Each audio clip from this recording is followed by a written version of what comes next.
Welcome to the Sean O'Connell Show. Happy Hump Day, everybody. What a day to be on the radio. A beautiful, sunny spring here in Salt Lake City, Utah. The patio at Big Willie's is open, 1717 South Main. Tell them OC sent you. Take advantage of the incredible lunch specials that they have daily, the drink specials that they have daily. The pool hall, that's not out on the patio, so you're going to have to go inside for that one. But a wonderful day for you to get down there to hang out, maybe watch a little baseball. Cincinnati, Philadelphia is on, day game. Baltimore, Tampa Bay, day game. Houston and my beloved Minnesota Twins, day game. You got lots of full slate of Major League Baseball.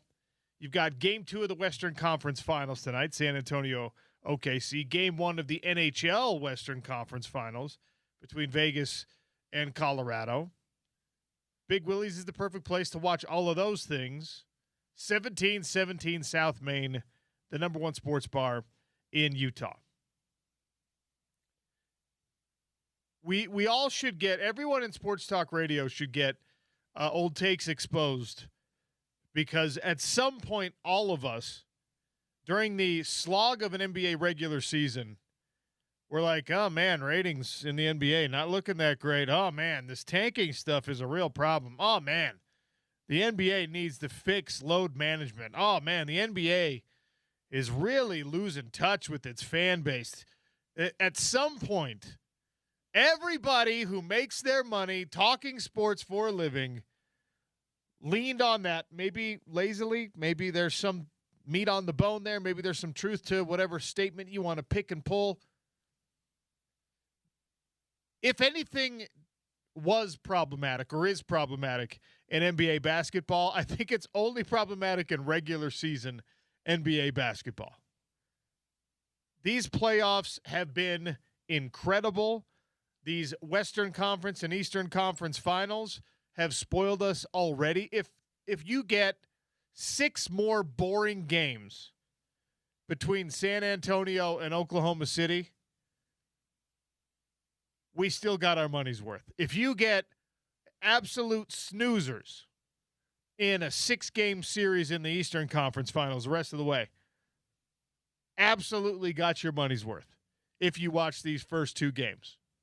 Whatever you paid for tickets if you were there in person, whatever you pay for your television package, or the meal you had at Big Willie's while you were sitting down there to watch it, you got your money's worth from these game 1s.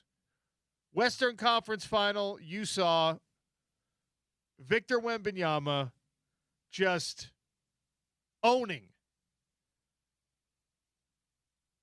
emphatically stamping for the, 50th time that he is absolutely the future of the NBA. And we've kind of known it, but he might be the present of the NBA.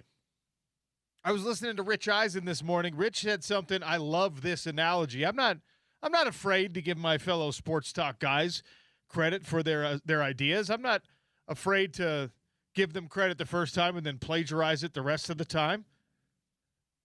Especially if they're on ESPN 792.1 FM, even just for an hour. Especially if they're preceding my show immediately. Rich Eisen, I think, does a great job, mostly on football. Rich Eisen is A++ on football. Everything else, it's kind of like beauty is in the eye of the beholder, whether you like it when he talks basketball. He's a really good interviewer, and he gets great guests, but he wasn't interviewing anyone this morning. He said something that borders on profound. He was like, you know what we love about Victor Wembanyama? Well, he compared him. He went way overboard. He's like, he's got Michael Jordan in him. He's got Kobe Bryant in him. He was giving the kid all the praise that you could with every comparison, every favorable comparison you could imagine. But he also said he's got this Ohtani thing in basketball. He's the hoops version of Ohtani, who does it differently, who does it on both ends. And, of course, in baseball, it's not on both ends. But Shohei Ohtani is an offensive and defensive dynamo in Major League Baseball. You don't see that anymore at all in the major leagues, and it is preciously rare in the NBA to have someone be elite, like truly elite, on both sides of the ball. in NBA basketball. It's more common than it is in baseball, but it's still a very rare thing. And this 22-year-old alien monster obviously has given us that. So all of that gushing, all of that wonder about Victor Wembanyama, we spent some time doing it yesterday, and you're like, all right, well, at least we're going to get one great series. I'm not so sure about Eastern Conference Final. We'll see how New York and Cleveland roll out. I'm still a Donovan Mitchell fan. I want good things for him. I would like to see him like at least pursue a championship in a real way during his career. This is the deepest he's ever made it into the playoffs. And Cleveland had this game won. In fact, understatement. They were dominating in the fourth quarter. I turned this thing on. I was on daddy duty last night. My wife was having a craft night. Shout out to all you ladies who like a good craft night out there. Okay? So the wife is down in Provo. Me and the girls, we're having a great time. They're in the playroom. I'm like, you girls want to watch some basketball right before bed? They're like, yay! They love watching sports with me. It's my favorite thing in the world. They have the cutest little questions. Turn on the game, and I'm just like, oh, this is kind of a stinker of a game. Kind of sucks. New York's up 21 points or something. Cleveland's up 21 points. I'm like, all right, cool. Well, yay, good job, Donovan. And so I'm like, you girls watch this. I'll start washing the dishes. I start washing the dishes, and we open concept for all of you folks out there who like a little interior design. So you can see the TV. You can see the TV from the sink. I was going to say you might have done what I did and turn on the ESPN 700 app because I do not have a TV by the kitchen sink, and I'm listening to it. Listening to the radio call. James, you need to bring in a picture of your kitchen. We're going to find a way to put a fold-down flat screen under the cabinet or something. There's a place for it. It's a kind of kitchen, dining room, open concept thing where we've actually got it's like a little living room area. Oh, okay. It's big enough to have sitting that. room, a den of sorts? Yeah. So there's a place for a TV there. They just haven't gotten one up there yet. Okay. Maybe a little Michael Scott plasma screen. That's exactly what I'm thinking. 877-353-0700. Hit me up there. I'll give you my Venmo, and you can all contribute to like an 18-inch plasma screen TV for James Peterson's kitchen den thing. It's a plasma screen. So I start to wash dishes, and then you get the sound of the water and the clinking of the plates and stuff. But I'm like, all right, I got to turn this up so I can at least hear what's going on. So your girls are deaf, but you can hear it a little bit. No, I'm a very low volume guy. You know about my misophonia situation. Yeah, okay. So I turn it up to like 11 instead of 4. Gotcha. And I'm just like, all right. And I wash the dishes, and then it's like you start to hear Madison Square Garden get a little bit louder through the television, right? You start to hear just sort of subconsciously a little bit more enthusiasm from the broadcast team than when you turn the game on. And Knicks announcer Mike Breen, especially, giving a little more enthusiasm for ESPN. He'll give you a bang anytime, right? Yeah. And so I'm like, oh, wait. I look over. I'm like, wait, they were just up like 20. It's down to 12. Okay. So turn the water off, go settle in, and to be fair, I should have watched all of it, but what I watched was Jalen Brunson making James Harden his nephew, his adopted son. He absolutely, and the Knicks by extension. A certain gender of dog, maybe? Yeah. Okay, you went there. I wasn't going to. He absolutely put the most evil I've seen, I can remember anytime recently, for an extended period of time, on James Harden specifically. And I loved James Harden when he was sixth man of the year at Oklahoma City. I haven't really been a fan of his in the rest of his career because, the more we get to see of him, the more exposed his one-sided play is. The previous manipulation of his own physique, seemingly to get himself in and out of the right graces, where he'd like show up to workouts overweight and fat for a team that he did not want to be playing for anymore. So they felt better about parting ways with him, and then he would lose that weight. I have lost my fandom of James Harden, and over the years watched as he milks teams for these absurdly massive contracts for effectively being a DH.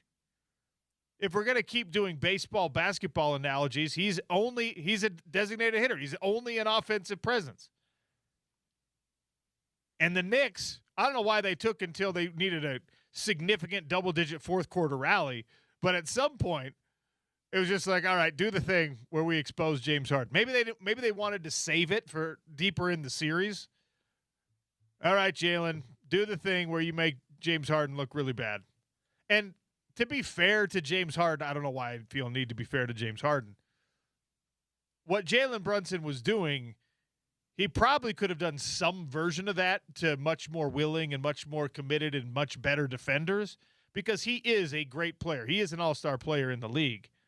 But the way that the numbers pencil out, he decided, if I'm going to lead this comeback, I have to do it by going at that guy specifically. I have to expose him, his liability, his weakness, his skeleton in the closet, and I've got to do it over and over and over again. Was he 8 of 10 going against James Harden, and like 6 of 12 going against everyone else? I should pull up. So he was 15 of 29 on the night, Jalen Brunson was. He finished with 38 points. He was bad from three-point range, but other than that, he played an incredible game. 6 assists to go with his 38 points, 5 rebounds. He did turn the ball over 3 times, but he stole it 3 times, so nets out pretty neutral on that one. So that's a 0 turnover game is what that works out to. 0 turnover game. And he and the Knicks just decided that if we're going to get this done, we have to get it done specifically through that. I don't know how you can be this deep into a multiple-time all-star career and still have that level of, I get it. Like, Shaquille O'Neal never fixed his free throw problem, right? So some guys you do see a liability stay there their entire career. If you're James Harden, I don't know how you talk to your teammates today. And the coaching staff in Cleveland says, we're not benching him. He's been an excellent defender. We still trust him. I don't believe you. I have a different definition of the word excellent. I do not believe Atkinson. you. And you're right. If you're out there saying, if you're yelling into your radio, just like, it's not only James Harden. You're right. It's not only James Harden. But if you're James Harden, you're going to be an absolute screen door defensively.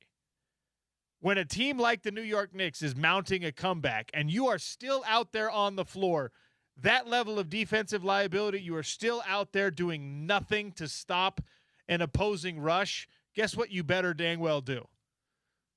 When your team gets the ball after the Knicks basket, which you do every single time, you better do what you're actually good at. You better put the ball in the hoop.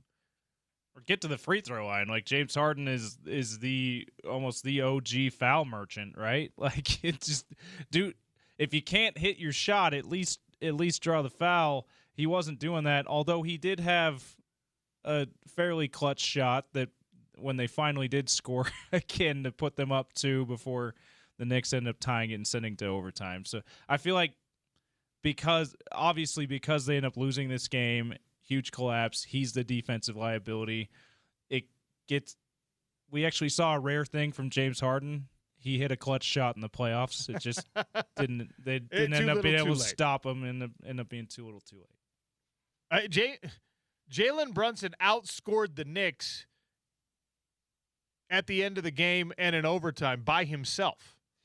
The team was a 44-11 run by the Knicks from the 22-point lead, about 8 minutes left, 93-71 to the end of overtime. 44-11. And most of that, Jalen Brunson. Brunson was like 18 of those. Yeah. It was insane. Landry Shamet hits the corner 3 of all people, hits the corner 3 to tie the game. at 99, and he's the one like locking up Donovan Mitchell too. Again, of all people, they've got Mikal Bridges, they've got OG Anunoby, they've got Josh Hart, who's a stout defender on the perimeter. It's Landry Shamet is the one containing Donovan Mitchell on those last few possessions. Like, you got to feel pretty bad about that if you're Donovan Mitchell. All due respect to Landry Shamet. Donovan Mitchell and James Harden missed 9 of 10 down the stretch, while Jalen Brunson specifically and his cast of merry men with the New York Knicks were mounting this impressive comeback that lit up the Garden in a way I have not seen since Patrick Ewing. Like, that was incredible. You say what you want about how if you feel like Knicks fans are way too obnoxious, and there's plenty of reason to feel that way. When they're good in the playoffs and they go on runs like that, which again, runs like that are like once in a lifetime type thing, but they go on runs where they're making basket after basket, whether it's a comeback or not. That's one of the best like environments in basketball still. When the Knicks are good and playing like that, and they've got a cult hero like Jalen Brunson leading things, like, it's fun to see the Garden lit up like that. I'm not a celebrity worshiper, but for some reason I enjoy like an authentic sports fan celebrity. I like the actual, like, Timothy Chalamet, all right? Ben Stiller has become that too. Ben Stiller's a big fan. Like, Jack Nicholson is a real fan, whether you like his team or you like his movies or not. He's a real fan. He's there game 40 in a regular season, sitting front row a lot of times. You know what I mean? Spike Lee, never really loved most Spike Lee joints, but Spike Lee's a real Knicks fan. And for some reason, I still enjoy that. The front row, the American royalty kind of a, oh, who's getting to sit front row? And by the way, I'm always very curious when you don't know who these people are. And you're like, I know that ticket cost you $60,000. Who are you? Albert Brenneman. What are you doing front row How with do you Allegra have Cole? that ticket? You know, I'm always curious about that. But, you know, like, the Knicks are mounting this comeback, and the place starts to swell, and that is what playoff basketball, playoff hockey, that is what playoff sports do, where you can even feel it through the television broadcast. And by the way, the television broadcast is so much better than it used to be in giving you the ambient noise and in allowing you to, like, they'll head down to the sideline reporter, and that person is standing there like cringing from the noise, and it's just like, I kind of can't hear you even though I got an earpiece in, but wow, Jalen Brunson. And post game, I love the mind games that are happening right now with these NBA playoffs, because we saw in game 1 of the Western Conference Finals, everybody kept asking Wemby over and over and over again some version of, you had to watch Shai Gilgeous-Alexander get that MVP award, and then you got to play him right after that. Do you feel disrespected? Do you feel, people were putting words in his mouth, and instead of coming up with these long answers himself, he was just like, yes. It's like, what you said. What you just said. All of that. And another guy followed up, and I guess they all just have a lot to learn. He's just saying these, like, brief and menacing things that when it does get to Oklahoma City's coaching staff and the team and whatever, they're going to be looking at that and just be like, oh, boy. Whether they want to admit it to themselves or not, they're going to be like, this guy. Or from a player standpoint, if you're Shai, if you're Hartenstein, if you're Chet Holmgren, you're just like, okay, big boy, let's see, right? And so it's not this over-the-top, stupid Conor McGregor type, like, trash talking. But the Cleveland Cavaliers last night had to sit there and process what had happened. Donovan Mitchell was just like, yeah, we bleep and blew it. What do you want me to say? On to game 2. Meanwhile, the Knicks are being asked questions like, hey, how'd you guys do that? And they're just like, yeah, we went at James Harden. Yeah, Mike Brown.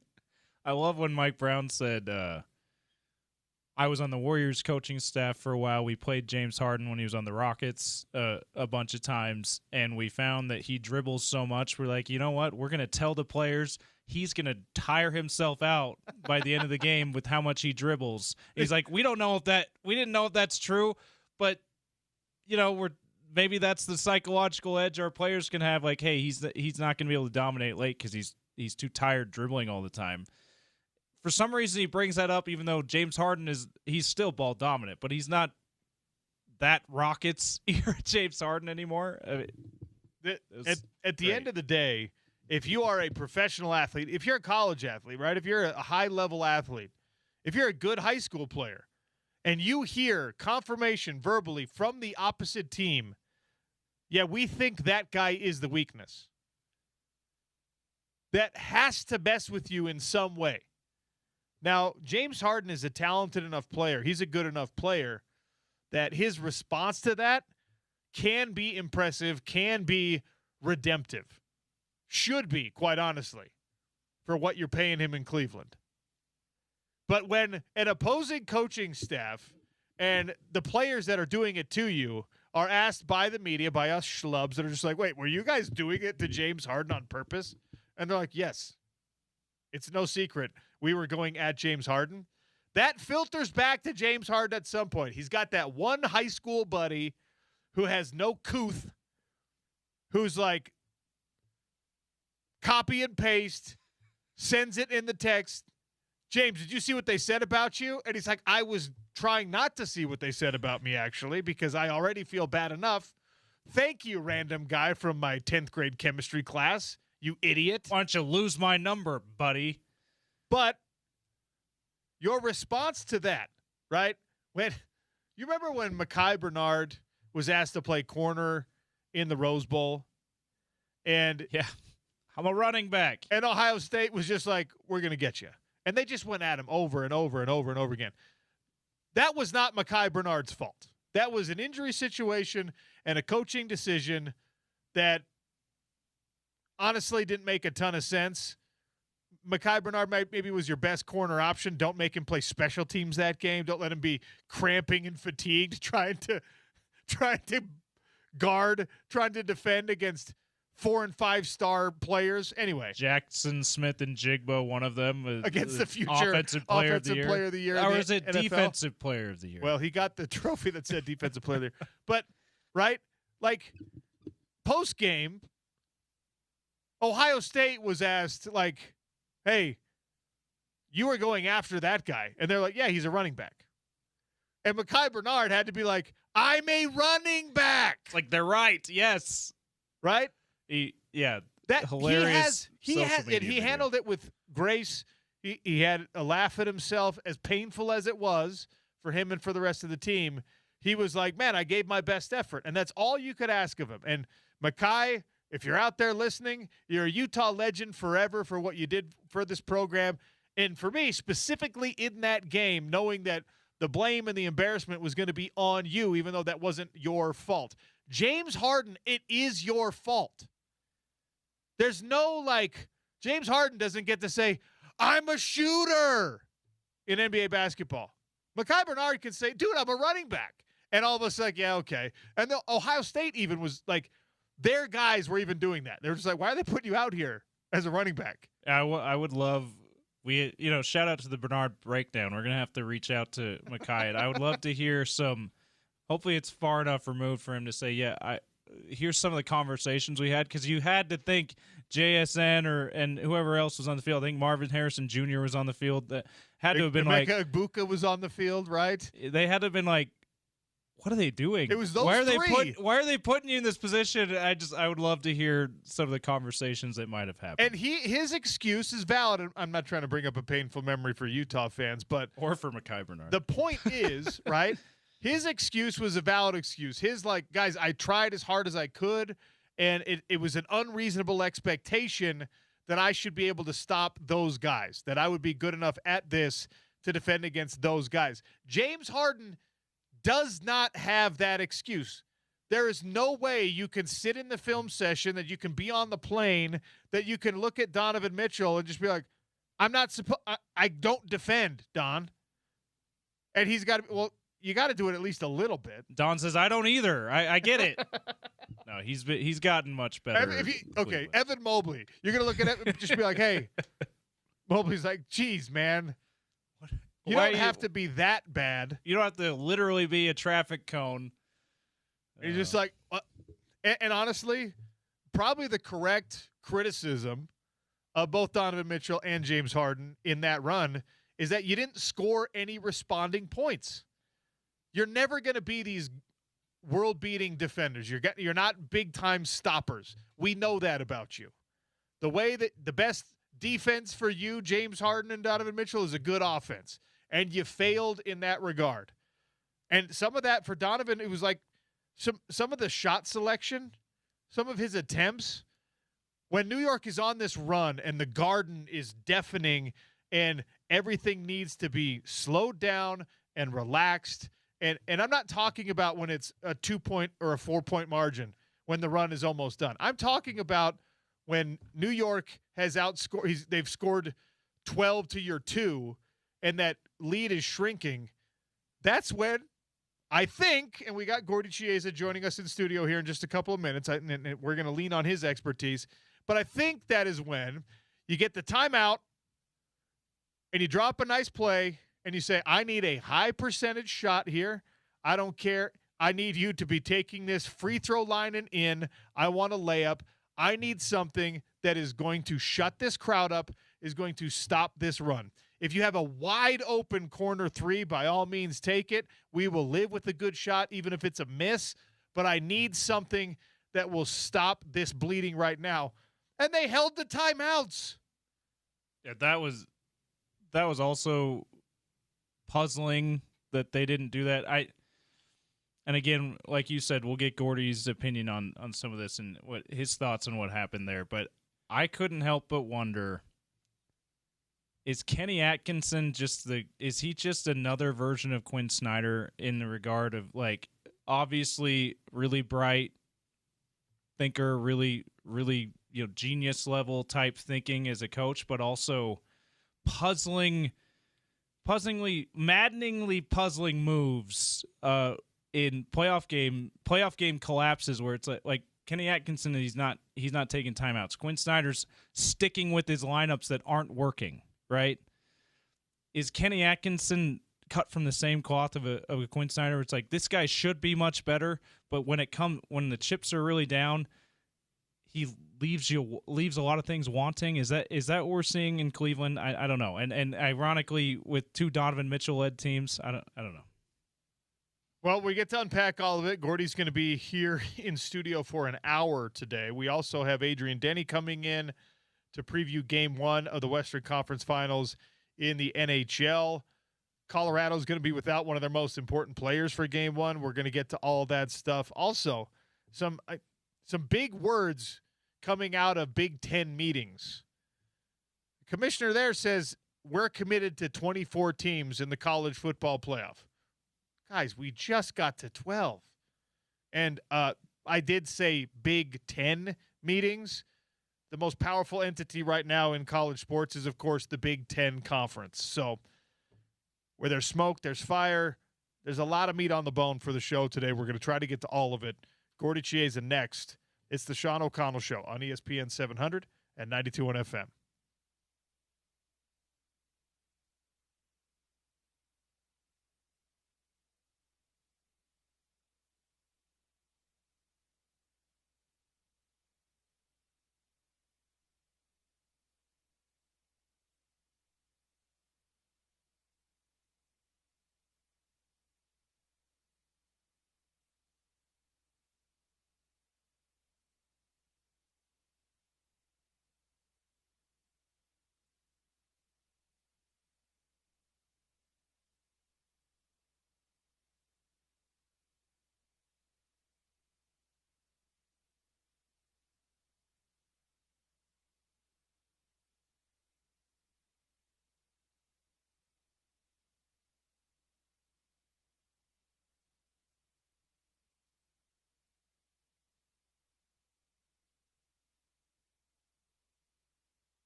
All right, welcome back to the Sean O'Connell Show.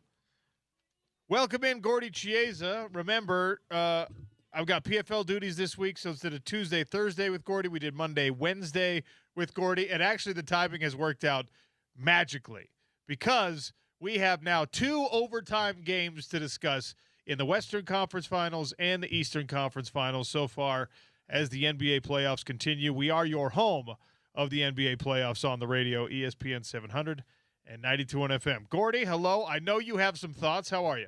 I am doing well. My thoughts right now are we've seen, as NBA fans, 2 classic games back-to-back in game ones of each conference finals. There's nothing like the NBA playoffs. It's outrageous. It's a phenomenon that happens for players, coaches, referees, organizations. Either you get exposed or you get exposure. And how do you want to look at this? Exposure or exposure? And last night, the Cavaliers got exposed and Knickerbockers got exposure. And then on Monday night, both teams played unbelievable, but someone had to win that game. But last night, more importantly, in Madison Square Garden, in front of a stellar crowd, Sean, if you know, Sean, I love to watch the crowd. I love to watch the people on courtside, who they are, and it's almost like Hollywood East. Yeah, it was fun. I enjoyed that version or that part of the game as well. I was telling the story of how I kind of turned the game on late, and I was like, oh man, this, because we had been spoiled by the Monday night game being so incredibly competitive, back and forth, double overtime. And I tuned in and I was just like, oh man, Cleveland's up by like 16 or whatever. I'm like, this game's not going to be as good.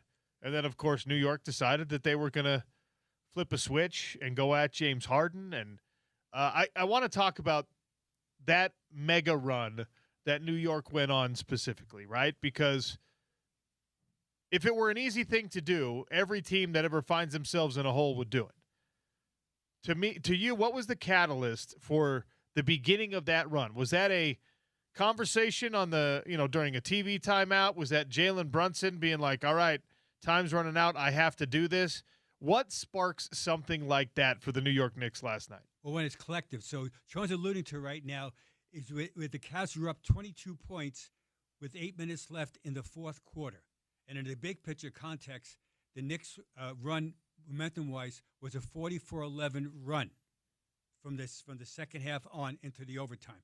What happens is that as a group collectively, the players rally around defensively, where they've dug in and then they score points off their defense. They got much more aggressive defensively. They were able to really get steals and momentum rebounds, and they were able to convert on it. Jalen Brunson took over the game. So as a group, they played much better defense, but Brunson was spectacular.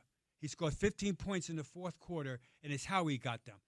Sean, you talk about guys making bank shots, is that he was driving in the lane, and he was absolutely the best bank shooter of all time is Sam Jones and Bill Walton and Tim Duncan. However, Jalen Brunson did it on the run, incredible circumstances. He had that unbelievable touch. Jalen Brunson, I call, is a bumper car finisher. Just like in the arcade, bumper car. He takes hits and he finished with a soft touch, and he was spectacular. There was no answers for him. There was one where he puts a move on Harden, and there's nobody in front of him, right? And he puts it up with this strange arc on the ball, and I was like, as it's going off his hand, I'm like, oh man, he missed, because it hits the rubber on the top of the dang backboard, but he's got the right spin on it, and of course he knows what he's doing, and it goes, he sinks it. I think that maybe brought him within 6 or something, but I was like, man, that guy, he really has a mastery of finishing on those moves. And what happens, Sean, so Jalen Brunson type people, they grew up in the schoolyard. In the schoolyard, especially in the East Coast, the backboards are dead. The metal backboards are dead. So you're able to really get, we call that spinning English. You get English, the expression English on the ball. Yeah, like in billiards. Yeah, Put a little English on it, absolutely. Yeah. And that's what Brunson type people have. But it's when he did it. He did it against James Harden. So here's the question philosophically for the Cavs. They've got to pick themselves off the mat, where for the first 2.5 quarters, they played a great game. And in the last quarter and a half and the OT, they absolutely struggled. And so now, during the game, I was yelling at the TV set of why not putting the game back Max Strus. Because Max Strus was one of the few guys on the Cavs roster that can physically match up with Brunson off the dribble. That's what we call chest on chest, numbers on numbers. They tried James Harden. It was absolutely fool's gold. And Sam Merrill tried to guard him. He can't do it athletically. And so Brunson got it going by really changing speeds and be able to get into the paint and make plays. The Knickerbocker, if you're a Knicks fan, and many people are in this area, for the Knicks franchise, it was the largest comeback ever in franchise history in a playoff game. That's how magnitude it was during the game. However, it's only the first game, even though for the Cavs it's painful. James Harden's got to play better offensively. See, if you're going to play Harden in a game, we know defensively he struggles, but offensively, last night was even more so. Last night's game, Harden had more turnovers than made baskets. Oh. He had 6 turnovers and only 5 made baskets. He goes 5 for 16. So it's almost like in last night's game, he was unplayable. He couldn't guard anybody, and he couldn't make a shot. So that's a bad scenario. The decision that you make to keep him in the game and to have him guarding Jalen Brunson, especially as that comeback is being mounted by New York, look, it's easy to point out James Harden's defensive liability. It's easy to say, oh, my gosh, what are you doing? Why is he the guy? The bigger problem for me, if I'm a Cavs fan with how that happened last night, is that I've left James Harden on the floor. I know that he is not going to do anything for me defensively, even though he should have been better than he was. But what he is supposed to do, and I think you heard me talking about this when you were stepping into the studio, what he's supposed to do is he's at least supposed to interrupt that momentum by making offensive shots, by getting the right shot, by facilitating somebody else's shot if you can't make your own. He's an offensive dynamo, or he's supposed to be, so he should be able to match Jalen Brunson shot for shot, or failing that, at least hit a three-pointer, get to the foul line, whatever, to stop that momentum. Why wasn't he able to do that?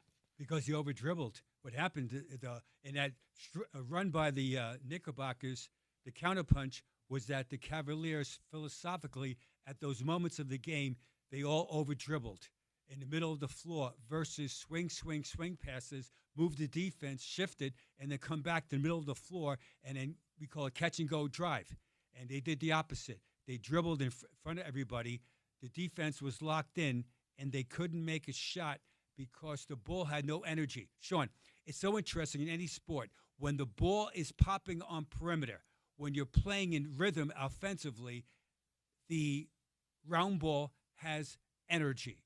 Last night, the energy was by the Knickerbockers with Jalen Brunson, who really didn't over-dribble. He was crafty. In the lane, he made plays. And the opposite side was the Cavaliers. They dramatically, in that negative run for them, as far as the scoring drought, basically the whole team ever dribbled. When you see this, the Cavs swing the ball on perimeter, pop it around, they get a good shot at a rhythm. They hardly did that at all. They did it for the first two quarters and a half, but at the end of the game, they did not. Let's add to that. How about the power of shooting? Meaning off the bench was so critical. Landry Shamet didn't score a point for the first 3 quarters, and then he scores 9 points in the fourth and the overtime. He had that friendly rim, Sean, that jump shot that went in, that 3-point shot, reminded me so much of Kawhi Leonard back in 2019, where he made that hit the rim, bounce out, bounce in, bounce out, bounce in. Meaning what? Friendly rim at the Garden. And he played great, landed Shamet. Brunson, again, as the catalyst, besides scoring, he was really smart as far as what he did.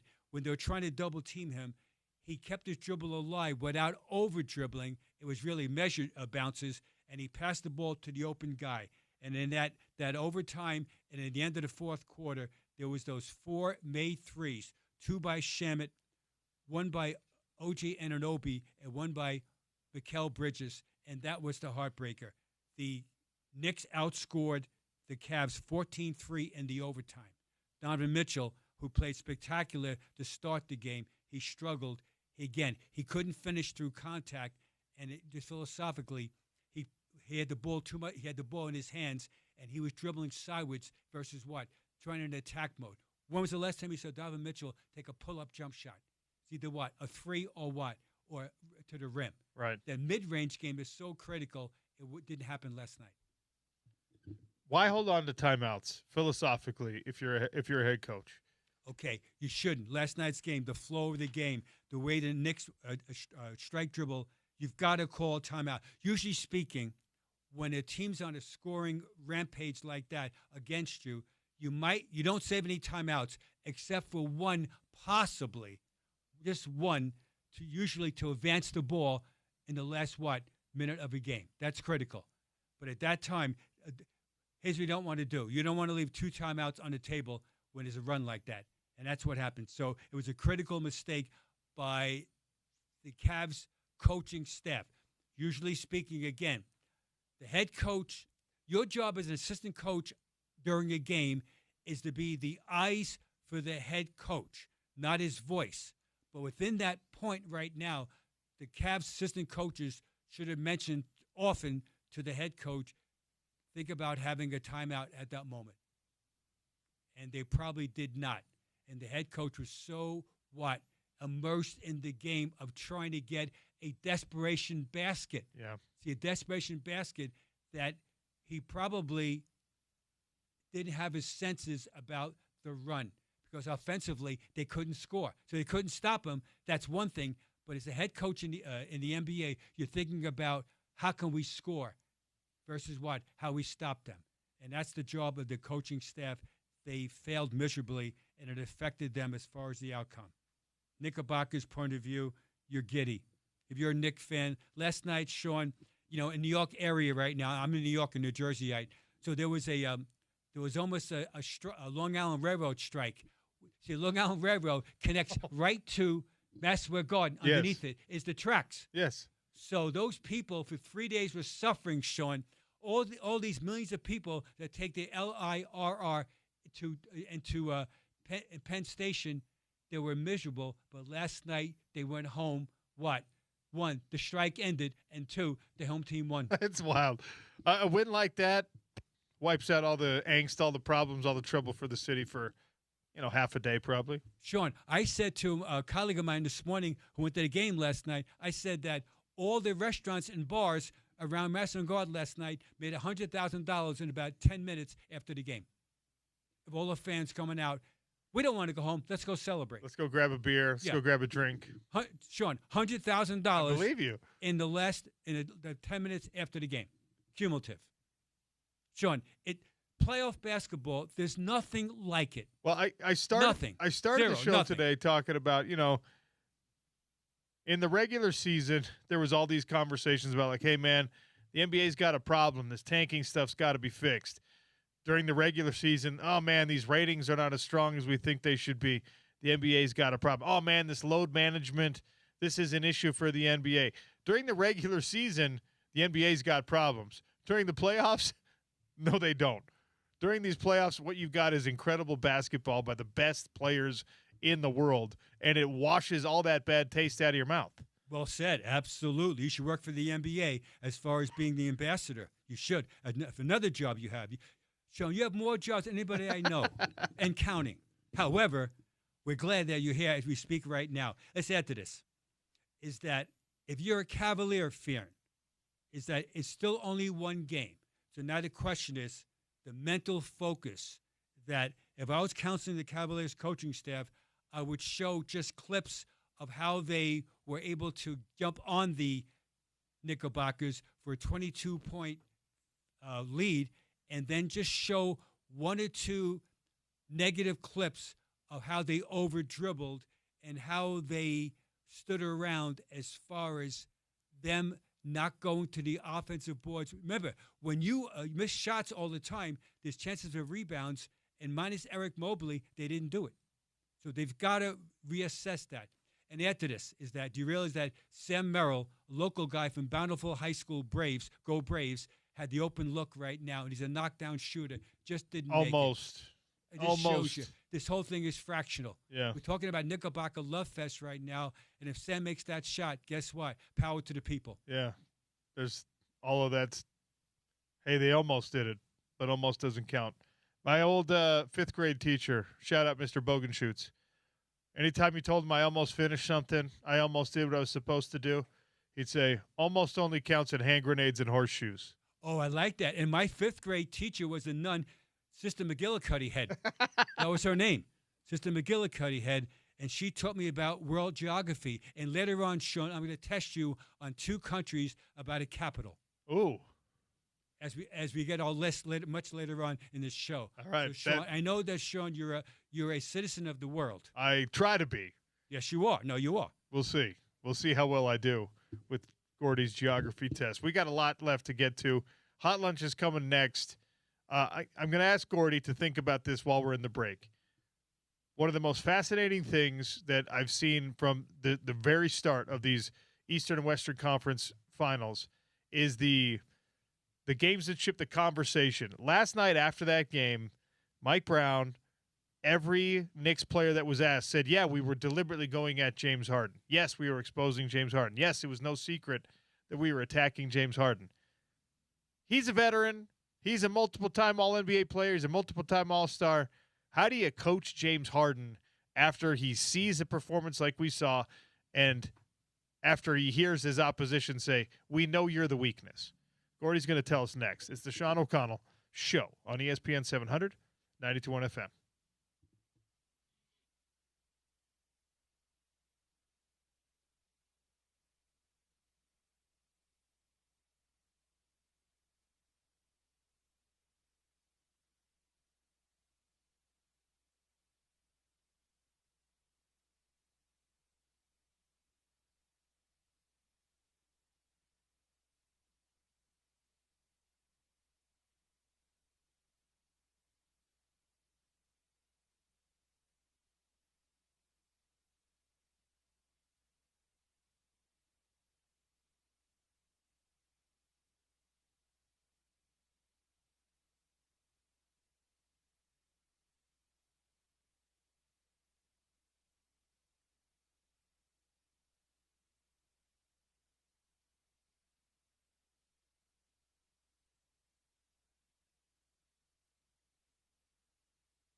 Welcome back to the Sean O'Connell Show, ESPN 792 on FM. Gordy Chiesa hanging out with us, brought to you by our friends at Aladdin Industries, your Utah Velux dealer.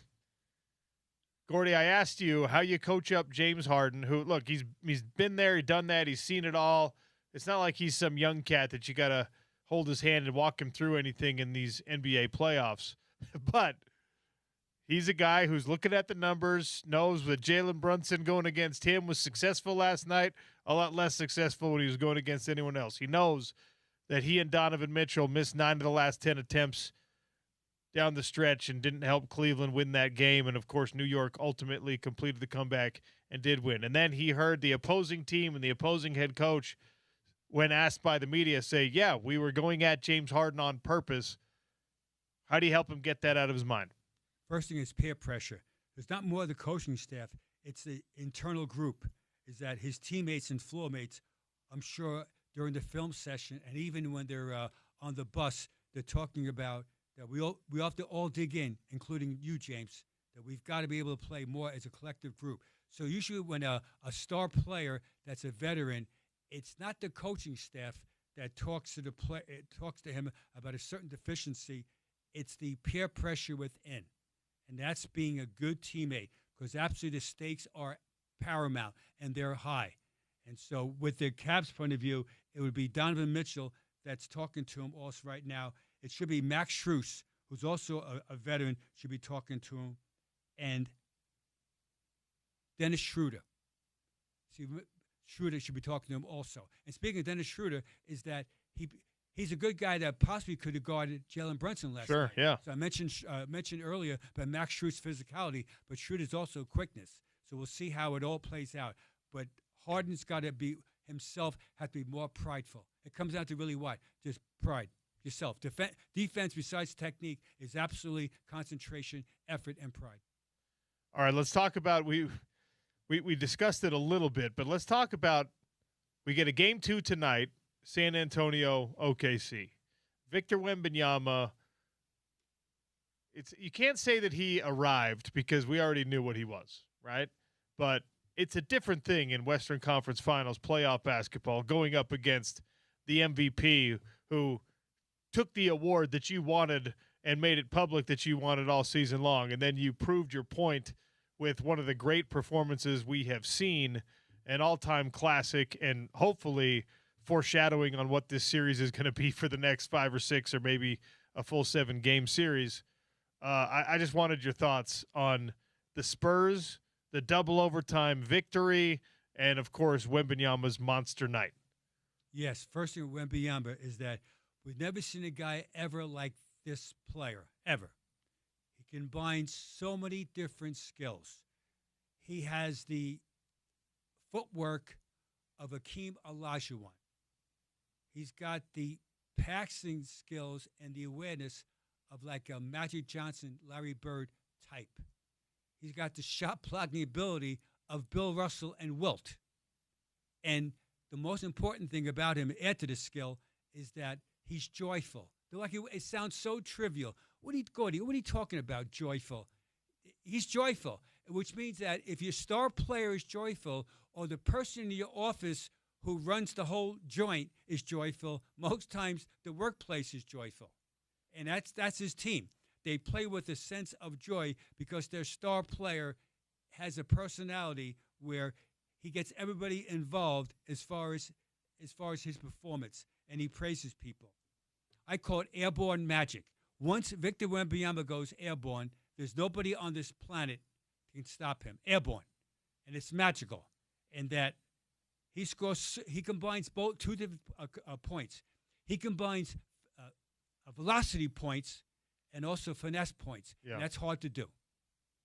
Well, his length, obviously, his incredible quickness, his footwork, when he's in traffic, when he's in the lane, it's incredibly impressive. The fact that he can do all of that, but then he can also pull up from 10 feet beyond the three-point arc and sink a shot that his team needs to tie it or whatever. That's something that big men don't do, or something. We have never seen someone his size be able to do something like that. That's correct. That was Steph Curry at 7'3.5". That was Steph. We all seen Steph. We all love Steph coming down and 28 foot just pull up, and he did. But the magnitude of when he did it, he showed unbelievable courage, and that there was no doubt in his mind. You notice right now, he took the shot. He stayed in the shooting motion. He shot it and stayed in the motion, which tells everybody that this shot is going in versus what? Drifting forward or sideways. Not sure right now. So that's how important it was.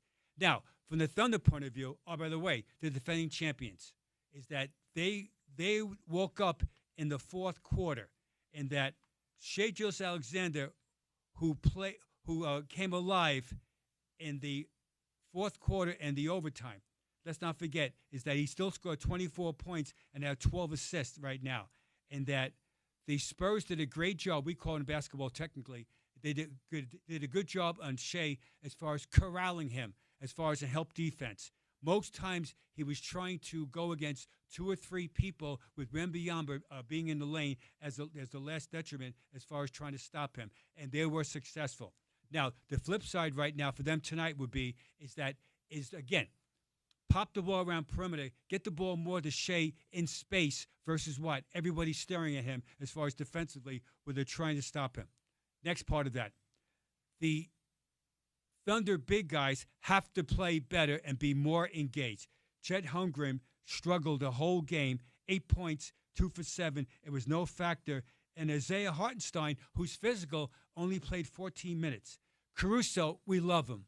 Hey, we love you, dog. And he played tremendous offensively, and he bowed Wembanyama. But there's no way Caruso, who we all love, can guard Wembanyama once he goes airborne. So they've got to make that adjustment where they're going to play big on big versus Caruso's tenacity on Wembanyama. It's not going to work. And they'll make that adjustment during the game. And Chet's got to get involved more himself right now. All right, Jazz basketball. We're here in Salt Lake City. We're picking number 2. We're picking number 2 in the draft, meaning the Jazz. And last year it was Dylan Harper. And Dylan Harper had a first playoff special moment where he goes 24 points, 11 rebounds, and are you kidding me? 7 steals. You know, Sean, in most times in America, stealing is illegal. But in the NBA, it's encouraged. That's right. In the NBA, thievery is encouraged. And that was Dylan Harper Monday night. And the Jazz picking number 2, they're hoping to get someone like that talent. And you know something, Jazz fans, you're going to. Whoever the Jazz pick at 2, they're going to get a multi-talented player that will eventually do some serious damage as the Jazz go forward in playoff history. They will. I don't want to belabor the hate on James Harden too much, but when we're talking about drafting at 2, you definitely want someone who can score the ball. You probably want someone maybe who's a ball-dominant guard. Wink, wink, nudge, nudge, Jazz. But that guy, you can't pick someone who is a defensive liability in today's NBA, right? No, you cannot. No. What happens, though, you lean towards offense in the draft, and then you've got to get the coaching staff as a group keep developing that player's defensive effort and tenacity and technique. Now, James Harden, unfortunately, from his teammates' point of view, wants to only score the ball after all these years. This is James Harden in the NBA right now. This is James Harden, 17th season in the NBA. He should know better, but he has, I call it amnesia. Something from amnesia. Now, here's the Thunder. To win tonight's game, Sean, I gave some quick things. Here's add to this. When they double team Shai, that the shooters have to be ready to shoot the ball and be able to score through physicality. Besides Shai, the other guys have to do, meaning Chet Holmgren. They've got to keep big on big defensively as much as possible. They got to generate more steals. Is that the way to play playoff basketball? You got to steal the ball. When they go zone, the Spurs or a masquerade zone. All right, remember that Wembanyama plays a one-man zone. I thought zone is illegal in the NBA, Sean. And you know, Sean, my memory bank right now, Someday, Sean, if I come back on Earth as a different person, I want to be Vlade Divac. You want to be reincarnated? Yeah, reincarnated. As Vlade? That's exactly right, Sean. You heard it right now. That's right. Why? Right, because Vlade Divac led the NBA in the most ever non-call playing one-on-one zone in the lane. Okay, fair. In the lane. Vlade Divac.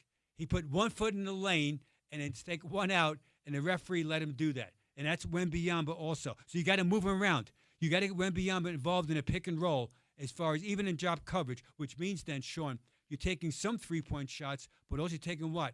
Mid-range pull-up jump shots as far as that pick and roll. You come off it on a dance dribble. You're taking that midi shot. And the last one right now is that you've got to rebound as a group. So Wembanyama gets 24 rebounds during the game, and that's commendable. But from the Thunder point of view, you got to gang rebound. You got to get in there and bite, fight, claw to get rebounds. So that should be the game plan as far as the Thunder to try to recapture some mojo. They can do it. The defending champion. They have a great, let's not forget, they lost in double overtime. We're going to talk about what to expect from that game a little bit more. A former beloved Jazz man has called it quits in the NBA. We're going to get to that. Gordy still got a list. During the break, I'm going to look up where Vlade Divac is now because I haven't seen him lately. I don't know what he's up to. Sean O'Connell Show with plenty left to get to. It's ESPN 700 and 92.1 FM.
Welcome back to the Sean O'Connell Show. Hour 2 begins like hour 1 ended with Gordy Chiesa here in our studio with us. Lucky to have him picking his brain on all things NBA. Game 2 tonight, 6:30, Thunder Spurs, Western Conference Finals. And as much as we were gushing about Victor Wembanyama's performance and how incredible and dominant he was, he had to be that good, and Chet Holmgren had to have a bad game, and Shai Gilgeous-Alexander had to have a pretty average game in order for the Spurs to get a double overtime win. What does the bounce back look like for Oklahoma City? They should win tonight. That they know that they're really an elite team and that they've got to just play better as far as schematically. So they'll make some adjustments as far as guarding Wemby. And Stephen Castle is a very good player also for the Spurs. They're going to do a better job of trying to contain him. And because he was in the lane also making passes. And so it's more schematically that they're going to just adjust somewhat. And that's the NBA playoffs is adjustments each game. However, you want to keep to your core principles of what got you there to the big dance. And so it's that fine line where you don't change everything, but a few different alternatives, you add a wrinkle to get through the game.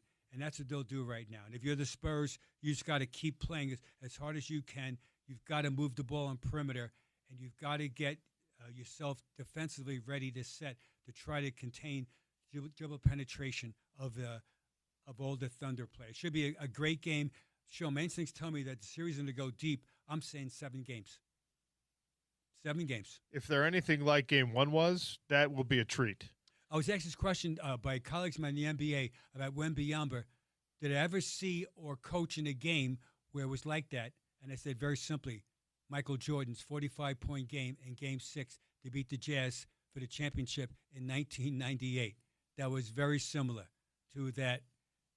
Jordan was incredible during the game. He made every big shot. He willed his team to win that game. He did it both on offense and defense, and he was a once-in-a-lifetime performance, and that was Wembanyama. So Victor, and by the way, here's the math, Sean. Victor Wembanyama is only 22 years young. Unbelievable. So in Jazz basketball, they've got to get someone, whether it's Walker Kessler or someone else, future cast out, to be able to try to slow down Wembanyama, because they're in the same conference right now. And in Jazz basketball, they're in the same division as the Thunder.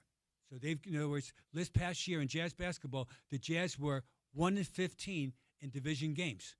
And so it's who you play against. And so in Jazz basketball, they've got to get Walker Kessler to re-sign him, and then get him to keep improving.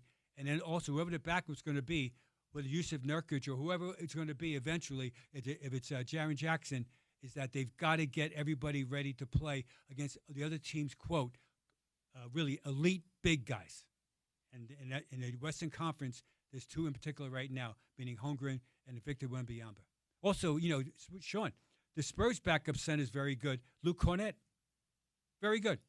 So Cornett also adds a group to it. So if Victor gets in foul trouble or God forbid ever gets hurt during a game, Cornett is very capable of backup. And Cornett going to the Spurs, instead of staying with the Celtics, hurt the Celtics' run as far as them going deep in the playoffs. Besides Tatum getting hurt. Gordy, The Athletic put out the results of an anonymous players poll. Sam Amick, Josh Robbins, Joe Varden, their writers, NBA writers, contacted players anonymously, asked them questions, and they tallied the results on the votes that they were able to collect. About 150-ish votes on each of these, sometimes a little more, sometimes a little less. The first question they asked was, where is Giannis, or at least the first question, the answer they published, what team will Giannis be on to begin next season? 45% of the respondents said it'll be Milwaukee, then Miami, then New York, then the LA Lakers. We'll stay with the top 3, Milwaukee, Miami, New York. Which one gets your vote? Miami. All right. Yeah, Miami. So they got to move Wiggins, meaning Andrew Wiggins, as part of that deal. How might they get also a third team involved as far as a 3-way trade? But I would say Miami would be the most likely. He's definitely not going back to Milwaukee. your new coach, Taylor Jenkins, you want to have, even though, again, Giannis is an unbelievable talent, very much. And in 2021, the Bucks were world championship. They won it. Great. That's commendable. That was 5 years ago. The last 5 years, it's been no joy being in that building in Milwaukee. It's some of it's self-inflicted, probably. Some of it's being envious for different teammates, probably. They made coaching changes, and now they're another coaching change with Taylor Jenkins. They're going to move on from him. Players were asked which arena has the most passionate fans. The TD Garden, number 1. Madison Square Garden, number 2. Paycom Center for the Thunder, number 3. The Utah Jazz got 1.9% of the votes. So a step up from just the also receiving votes category. And, of course, that's heavily reflective of the fact that, Jazz fans haven't had a lot to be passionate about lately. But Boston, New York, Oklahoma City. Okay. That's East Coast bias. That's the first thing. By the players, they're equating also, they like visiting those cities for the nightlife. This one I like better. See, it's part of it now. Sure. That's how NBA players think. Which arena has the most obnoxious fans? Okay. TD Garden also number 1 in that poll. So they're the most passionate, according to the NBA players, but also the most obnoxious. Then the 76ers, then Madison Square Garden. Jazz fans, you're number 4. 8.2% of the votes on most obnoxious fan base goes to the Jazz fans. Okay. So you're getting in the head of the opposing team. Well, Philadelphia, remember, Sean, they used to boo Santa Claus. They threw batteries at Santa Claus. Yeah, at Santa Claus. For the listeners right now, during the Eagles playoff games, the opposition, they were booing Santa Claus because he was messing with the Eagle fans. So they booed him. Now, Sean, let's add to this. If the Jazz fans are number 4, that's because the Jazz historically play hard and physical, and the opposition didn't like that. So if you ask Allen Iverson and Westbrook and those other people, a lot of times, Luka Doncic, they're always complaining, oh, by the way, we don't like Salt Lake City because we don't get no calls there, because historically the Jazz play physical and hard, and they don't like that. I think it's a little badge of honor if the opposing players think that you're obnoxious as a fan base, because it means you're getting in their head. I like that. Sean, also add to that, in yesteryear, the Sacramento Kings Arco Arena was absolutely happening. Yeah. Again, people forget, back in the early 2000s, is that the Kings had it rolling. They were, and that place was hopping. And Sean, the cowbell. The cowbell made it loud. Vlade Divac would be out front smoking cigarettes at halftime, just giving the place its own ambiance. Speaking of Sacramento, they made the top 3 on this next poll question. What's the first team on your no-trade list? Now, I saw this thing. The results on this one was leaked a few days back. The Memphis Grizzlies are apparently the least desirable NBA team for players. That's the team that 36% of players said, that's a no trade. I'm not going to the Memphis Grizzlies. Washington Wizards was number 2. Sacramento Kings was number 3 of the teams that players would not want to be traded to. Then it was New Orleans, Brooklyn, and the Utah Jazz got 5% of the responses saying, I don't want to be traded to Utah. This, though, it's funny because you don't want to be the 6th most or the 7th most or sixth least desirable location. But given the conversation that's surrounded Utah for so long, nobody wants to be there. Only 5% of players even mentioned I would not want to be traded to the Utah Jazz. So that's weirdly encouraging. Yeah, very much. Add to that. Historically, once the players come to Utah, they love it. It's a misconception about Utah for all the wrong reasons, and it's delusionary because Utah is a great place to live, especially if you're family-orientated. And I always say this to people, especially back east. If back east is 25 nightclubs in Midtown Manhattan and in Atlanta, here in Utah, there's 5 nightclubs. And so that's fine, and that's good. And that the social life is really good for the young players, especially the young unmarried players, and it's a great place to play. And now Ryan Smith, the owner, he wants to win, and that they have everything in place in Jazz basketball with the facility as far as the ownership level. They do want to win, and that it's going to be a great place for it. Again, I know I'm somewhat biased because I live here, but I'm a former East Coaster, and I've seen it, the evolution of it, Sean. Well, you can't ignore what this team is doing, and whether you're biased for or against the Utah Jazz, you have to look at it and say, man, this ownership group is putting a very significant effort in. We talked about the facility being built down there now, the Intermountain Healthcare medical facility that's going to be attached to the Jazz practice and Utah Mammoth practice facility. And players were asked, what do the smartest teams spend money on besides player contracts? 86% said that accessory staff, support staff, facilities, etc. They put it in a player comfort sort of category, and 86% of the respondents said that's the most important thing you can spend your money on.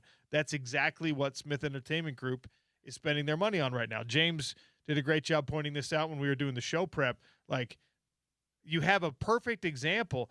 You hear the Mammoth players talk about it. You hear the Jazz players talk about it. And you can drive down I-15. You can get off on the 106th exit, and you can see the actual building being put up. This is where a lot of that money is going, to provide facilities that are going to be not just comparable to the elite.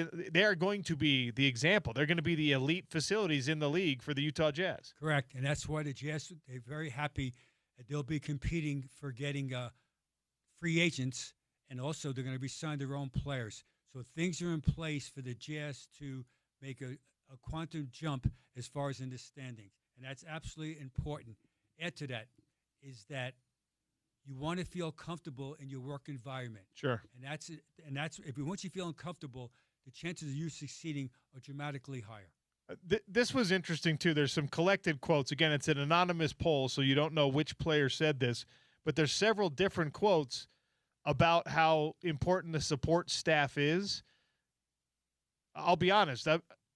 I didn't know. I didn't have any idea whether the players on an NBA team, the players on a Utah Jazz team, care who their equipment guy is, care who their masseuse is, but several quotes saying the quality of the support staff and keeping people around who have been there, that's what good teams do.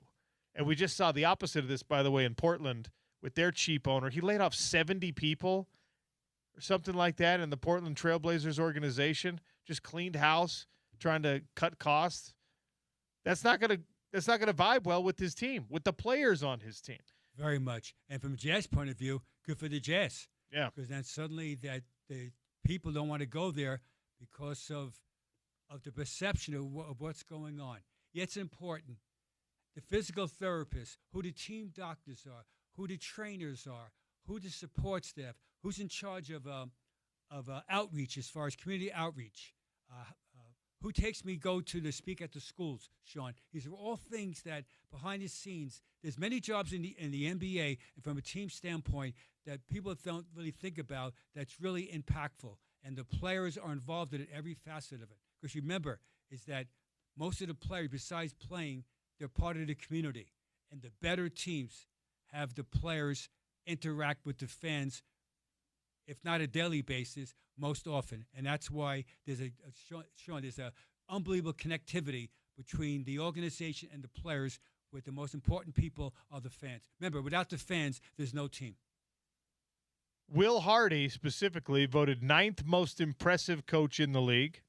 He got 3% of the votes. Joe Mazzulla was number 1.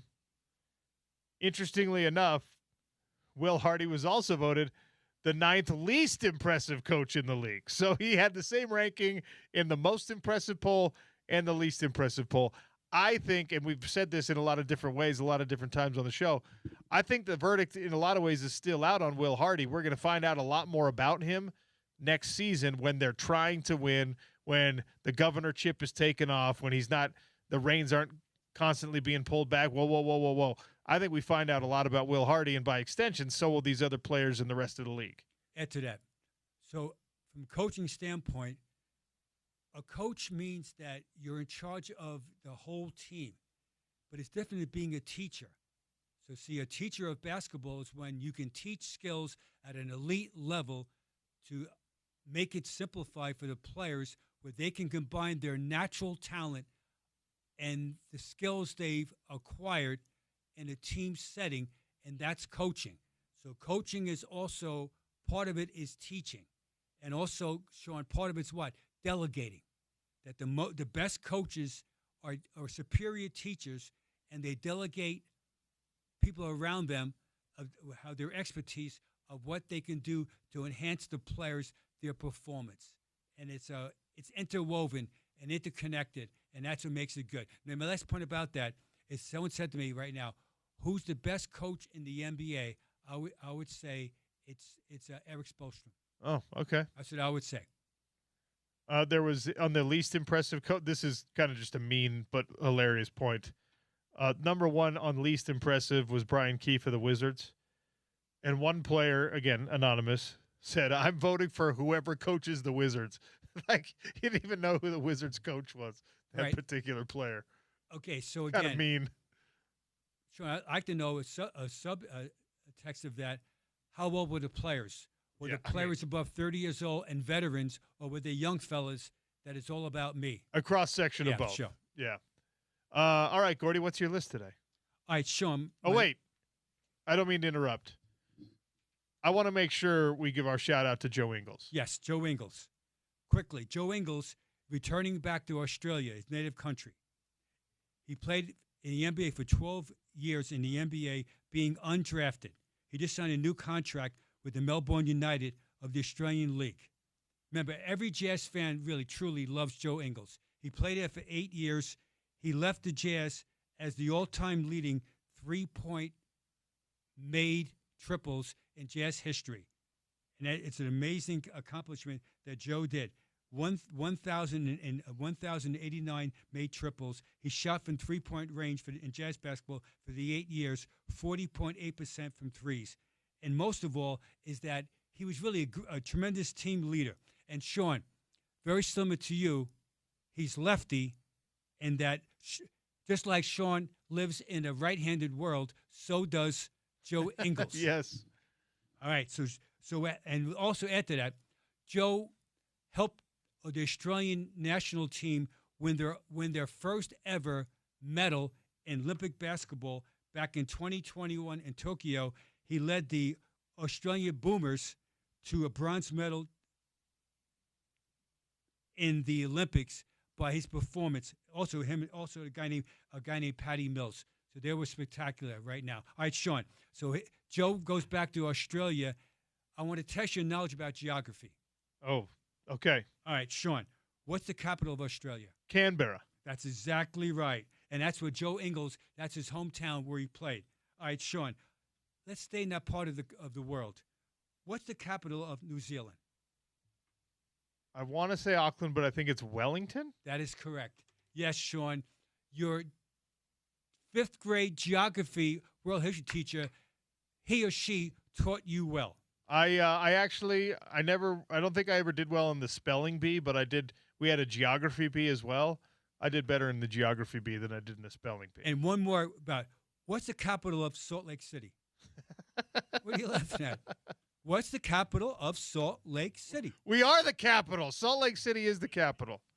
No, it's Big Willie Sports Bar and Grill. Oh, okay, perfect. Yes, it is, I like Sean. That. I like that, Gordon. Yes, it is. All right. And speaking of Big Willie's Bar and Grill, add to that is my list today is the Hall of Fame or future Hall of Fame players who never won an MVP award in the NBA. All right. So either in the Hall of Fame or future Hall of Fame.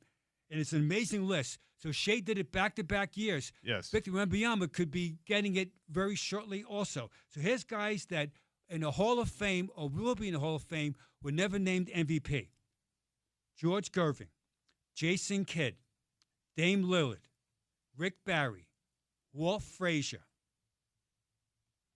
Chris Paul, Clyde Drexler, Paul Pierce, Kawhi Leonard, Dominic Wilkins, Gary Payton, Kevin McHale, Patrick Ewing, John Stockton, Scottie Pippen, Isaiah Thomas, John Havlicek, Dwayne Wade, Elgin Baylor, and last but not least, Jerry West. Wow. These guys were never The MVPs. logo never won an MVP award? Never. Wow.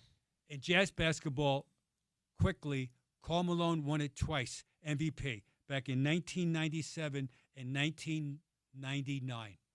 So it's hard to do. This will be a question for Gordy and for James, whoever can answer first. How many NBA MVPs are not in the Hall of Fame? So far, just one, Derrick Rose. Ding, ding, ding, ding.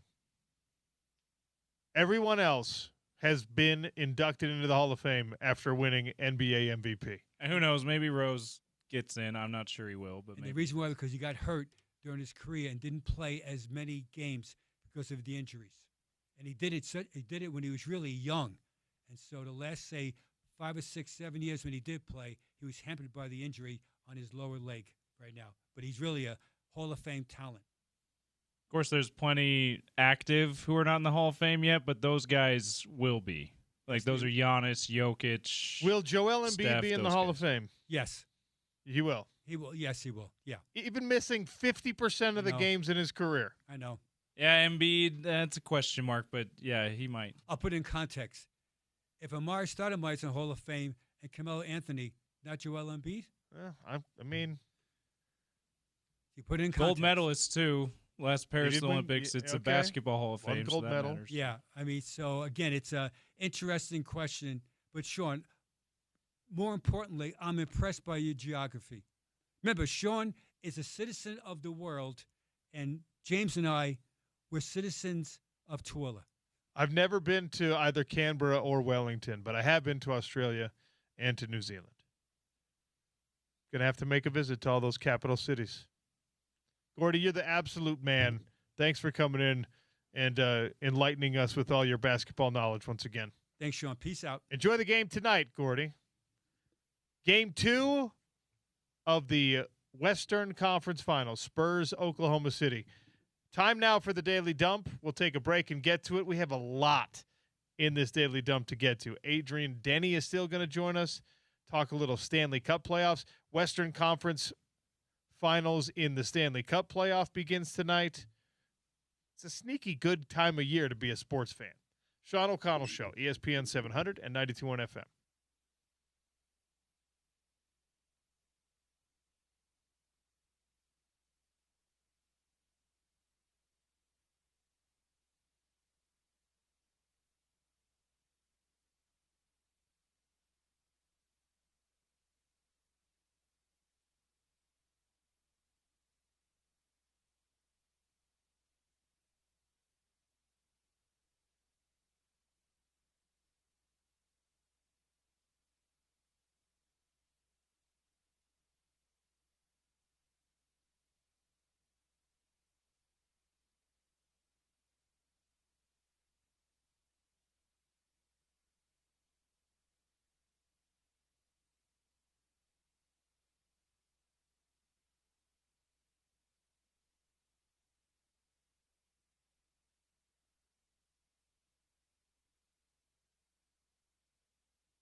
Welcome back to the Sean O'Connell Show. Daily Dump brought to you by our friends at Valley Plumbing, Heating, and Air. And a little bird told me, I'm not making an announcement just yet, a little bird told me they're going to expand their services even beyond heating, air conditioning, and plumbing. So the truck with the duck, if you're a homeowner, you got to give them a call. You got to get to valleyplumbing.com, make an appointment there, have them come out, fire up the air conditioner, fire up the swamp cooler.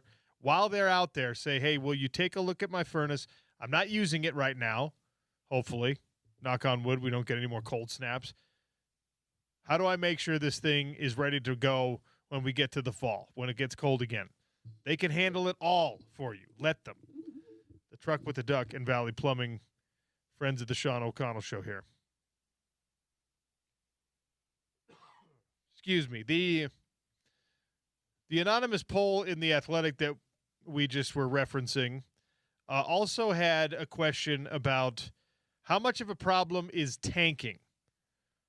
They did their anonymous – The Athletic did an anonymous NBA player poll. 43% said it's a little problem. 28% it's a big problem. 28% said it's not a problem, tanking in the NBA. They also asked the question, a simple yes or no, is the integrity of the game in danger? Now, that leaves a lot open to interpretation. Because of what? Because of tanking? Because of betting problems? Because of the money grubbing of, television contracts? Whatever. Is the integrity of the game in danger? 74% said no. 3/4 of the players said no. But that means that a full 1/4, 1 in 4 NBA players at least that were participating in this anonymous poll said that the integrity of the game is in danger. That's a large number of people worried about the integrity of your sport when they are the professional players in the sport. Yeah. It was interesting. It is interesting that they didn't make it a series of questions about the integrity of the game being in danger, because I would have been more interested to know, okay, do they feel that tanking is threatening the integrity of the game? Do they feel that gambling is? Do they feel that officiating is? Like, I would have been more interested to know those kind of subcategories within this question. The follow-up is an important question here. Yeah. Absolutely. I mean, or salary cap circumvention, for example. Shout out to Steve Ballmer and Pablo Torre. Shout out Ballmer. By the way, Pablo Torre has gone too far with his investigative reporting. You think so? Because now he's he called out Oz the Mentalist. Yeah. He's a magician. Pablo Torre's like, I figured it out. Pablo, we don't want that level of investigative reporting. You don't need to ruin fun levels of deception here, here's okay? the thing. Magicianry is fine. Here's the thing with magicians. We all know that magic is not real, right? We all do, huh?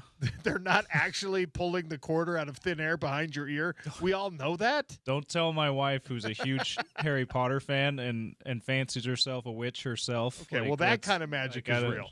But I'm talking about the performative magic. Yeah. We all know it's not real. We know that mentalists, even though it seems like, how's that guy reading everyone's mind? He's got some kind of tricks going on. And by the way, I could not love that stuff more.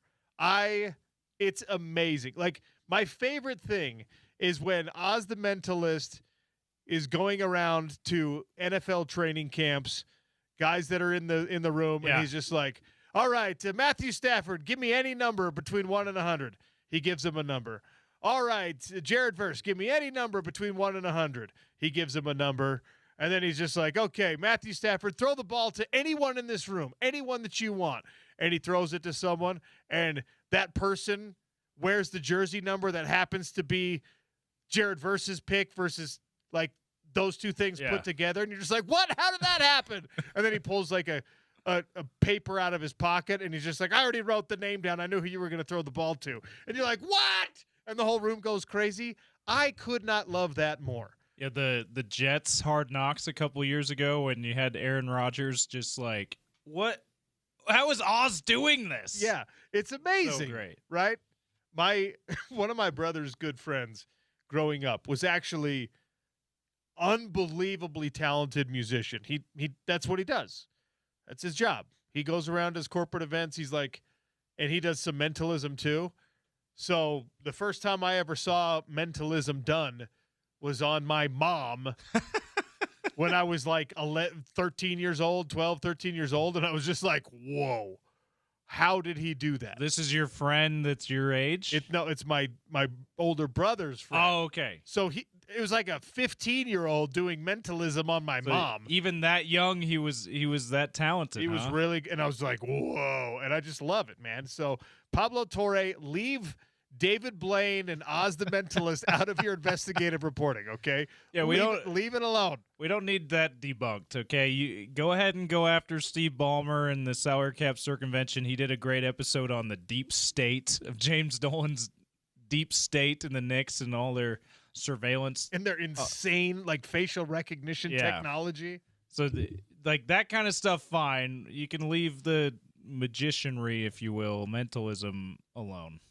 I did not have on my bingo card that Iowa State and their athletic director would be the voice of the people in the ever-expanding difficulty with keeping up and playing the financial game around college sports. Jamie Pollard is his name, and he is the aforementioned athletic director at Iowa State University. He was asked about, hey, what about the Big Ten and the SEC breaking away? And he just said, you know what? Let them break away. Just let them go. If we're all going to talk about it, let them do it. Let them do it. He said, I would turn it around and say we should break away from them. Know what? I'm breaking up with you, Big Ten and SEC. You know what we're going to do? Big 12, ACC, new Pac-12, American, we're going to shake hands. We're going to be the college football Avengers. It's going to be an alliance. We don't need to sign any contracts because. Actually, let's not. You know what? Instead of alliance, we're going to call it Avengers. How about that? It's the exact same thing. We're going to be a different brand. He said this. I would turn it around and say we should break away from them. Let them go. But they have to go in all their sports. See how fun it is to play baseball and softball and track when it's just the 20 of you. Jamie Pollard, sorry, my dog. This is the worst thing you've ever said. We love the enthusiasm. You know what? If you want to go, take all of your sports.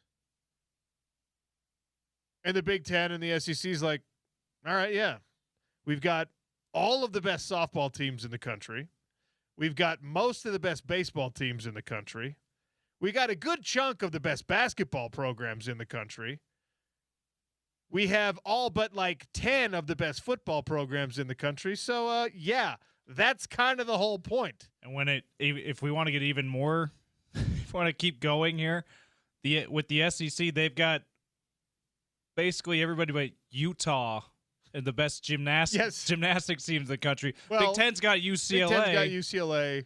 And they probably got a few others I'm not thinking of. But like they've got Penn State volleyball is like a national power. Like they would be just fine. Jamie Pollard, love you, dog. All right, Big 12 solidarity. We get it. You know what? Let them go. We're breaking up with you. Is like saying to the much more successful, much more attractive person in the relationship, you know what? Fine. If you're going to go, though, you got to take your job and your money and your car and your vacation home, and you better take your frequent flyer miles while you're at it. And they're like, yeah, I know. It's mine. It's all mine. I'm taking it all. Yeah, well, fine. I'm breaking up with you, though. Oh, okay. It's a Seinfeld bit. This is you said Jamie Pollard. Are we sure it's not George Costanza or Art Vandelay? This is a very Costanza thing. Let it be known. It's like The Office and Seinfeld meeting up. Let it be Michael known. Scott, George Costanza. I declare bankruptcy. It's like, we're breaking up, but just so you know, it's us that decided that we're breaking up. And the Big Ten and the SEC is just like, okay, fine. We'll take all the great television contracts. We'll take all the great endorsement deals. We'll take, what was the number, 75% of the NIL money out there, all right? And we're just going to keep it. And we're going to do it our way. And Jamie Pollard is going to sit down in his athletic director's office at Iowa State and be like, I showed those idiots. He's going to sit on his paper throne and be like, we're doing great over here. Mark Harlan's going to call him and just be like, dude, we need at least a team in the college football playoff. And you just screwed us out of that. But, sorry. We're going to make our own playoff. Who's the ACC guy? Jim Phillips calls up. He's like, yeah. Miami now doesn't get any of this stuff. We had some good programs that we wanted to be part of the big show, and you just broke up on our behalf with the Big Ten and the SEC. Make no mistake, ladies and gentlemen, the sentiment is shared. There are a lot of people, a lot of athletic directors, a lot of university presidents, a lot of fans that are just like, yeah, fine, go do it. Don't talk about it, be about it. If you're going to leave, leave. But then you're like, oh, wait, no, don't actually leave. Please don't actually leave. And therein lies the power that the Big Ten and the Correct. SEC have. Like, we hate you, but we need you. You know what? You know what else, Jamie Pollard? I'll throw my hat in your delusional ring here. We're going to take all of Canada's top programs and we're going to bring them into the Big 12. How about that, Big 10, SEC? Maybe Mexico's too. We're going to be North America's conference. The frustration is understandable, but don't go out there and act like you speak for anybody else, Jamie Pollard, because what your athletic director needs to be doing, if you're at Utah, if you're at BYU, if you're at Texas Tech, needs to be like publicly stating support for your conference, for the upcoming enthusiasm of this season, of this approaching calendar in the sports world, while also making phone calls like, hey, Big Ten? Hey, yeah, it's me. I can't talk right now too loud because Brett Yormark's just right around the corner, but I actually want to be in your conference. Could you? Salt Lake City is an emerging metro, okay? A lot of televisions. We're going to have a pro baseball team. I'll get you Mammoth tickets. Could you please invite us to the Big Ten? that's what needs to be happening. Here's my buddy Ryan Smith, who is really good at pumping up Utah. Yeah, I got Brian Santiago here. He said that if we go, they will also go. And they'll maybe even play on Sundays if that's what you need them to do. Oh. I just took it too far. Yeah, sorry. That actually was not something that Brian Santiago said. Would never say sorry. Sorry, BYU people out there. There's like 4 of you that listen to the show. Jerem Jordan's on the phone now. Really mad. It would never happen. I know. By the way, we're going to have to get Jerem on the phone. We're talking with some of the guys who cover the top prospects in the NBA draft. Jazz would want AJ DeBont, so we're gonna have to get him on here in the next couple weeks. Give us some more insight on AJ. It's a good idea. By the way, the article, this is in The Athletic, but the Jamie Pollard article I'm looking at right now. The very next thing that makes it just so much worse is the Athletic then, after hearing these comments from Jamie Pollard, Iowa State athletic director, went to the Iowa athletic director, in-state rival, Big Ten school, said, what do you think of this? And because this is the power dynamic when you're at Iowa instead of Iowa State, he said, yeah, we're just going to focus on ourselves. Because you don't have to talk about Iowa State if you're at Iowa. You don't have to talk about the Big 12 if you're in the Big 10. You don't have to worry about what little brother is doing because you get $75 million a year from your television contract. And that's Iowa. That's the power dynamic. That's the power card that Iowa gets to hold. We're not talking about Ohio State. We're not talking about Michigan. We're talking about Iowa. Yes. Iowa is like, if you say to people, Name for me the most powerful football programs in the Big Ten in order. Iowa is coming no higher than 5 on anyone's list. Yeah. And anyone who puts them at 5 is from the state of Iowa. Yeah, that's is your parents are putting them at 5. Is that what you're saying? It's like my grandma is going to Or be your like, grandma, my excuse me. grandma's going to be like, well, it's Ohio State, it's Michigan. Now we have to say it's Indiana. Penn State's in there. Penn State's there. And then it's Iowa. It's just like, thank you, Grandma. Yeah, ahead of USC, really. Go Hawkeyes. Ahead of Oregon. Never mind Oregon. You know what I mean? Yikes. All right. We'll take another break here. We'll come back. Lots left to get to on the show. Adrian Denny's going to join us shortly. Speaking of the Big Ten, their commissioner comes out of meetings in Rancho Palos Verdes, California, by the way, the Big Ten meetings in Rancho Palos Verdes, California. That makes a lot of sense. And said they are committed to a college football playoff model at a very specific number. You might not like the number. I'll tell you what it is next. It's the Sean O'Connell Show on ESPN 700 and 92.1 FM.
Big Ten spring meetings in Rancho Palos Verdes, California, where the irony was very carefully pointed out.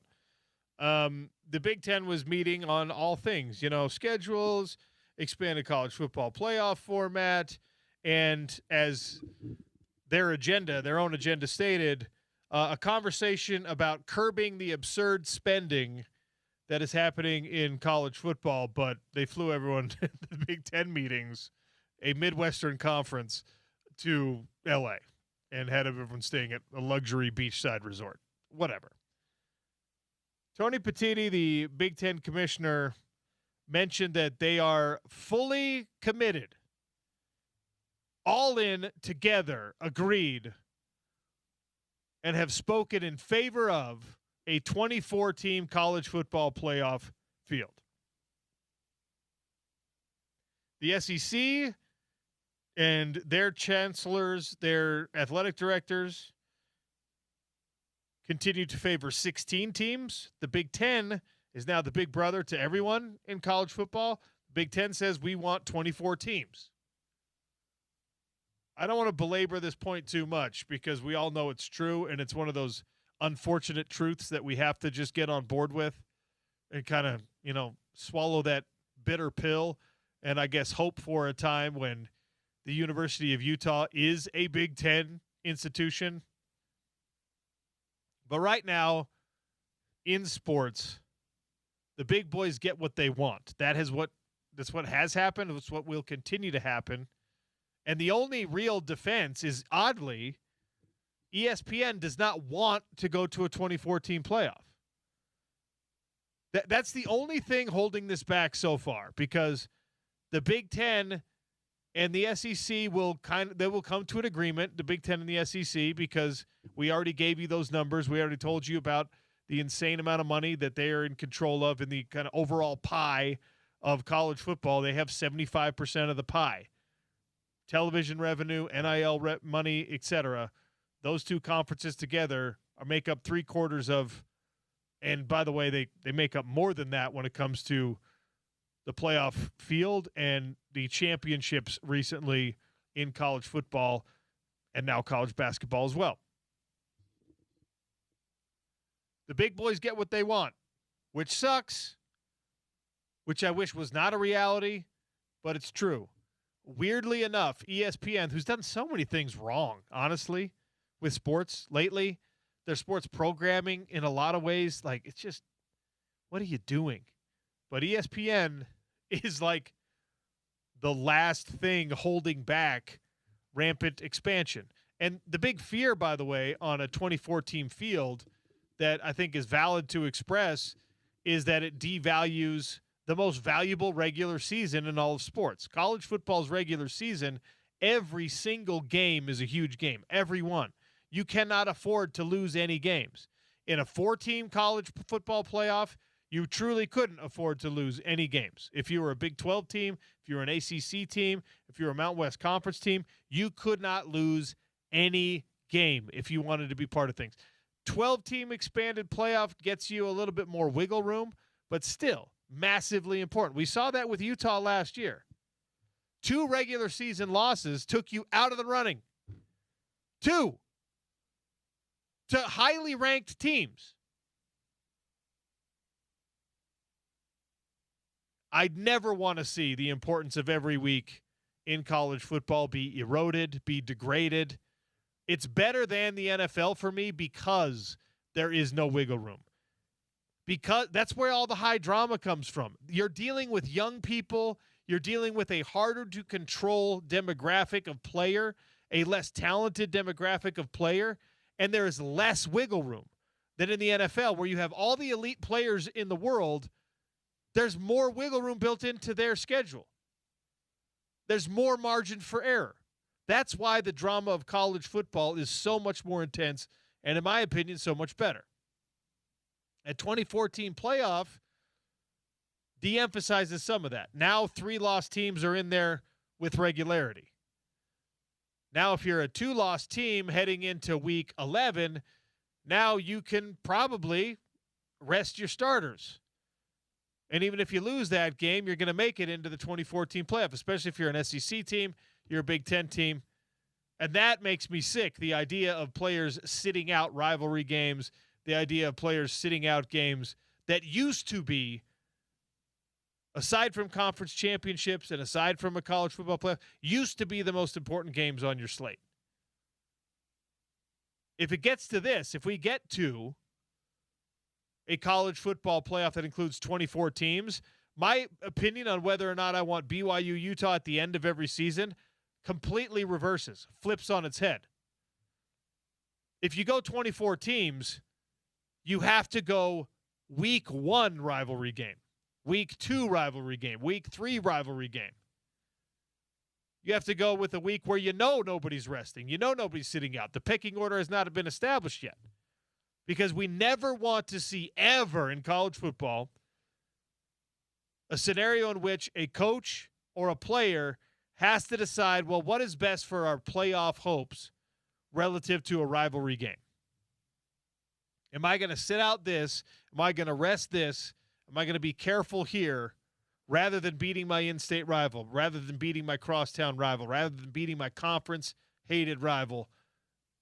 Do I need to swallow the pill, the bitter pill of a loss against BYU, or if you're a BYU fan, against Utah, in the favor of being more prepared to compete in a 5-week playoff run? You cannot force that decision on college football and expect college football to look the way it does now. You can't. And I know there's people out there, Weber State fans, going like, what are you talking about? We do this. We have this expanded college football format. You're right. But it's not a selection committee that gets you people in the same way. It's not the same level of politics. It just isn't.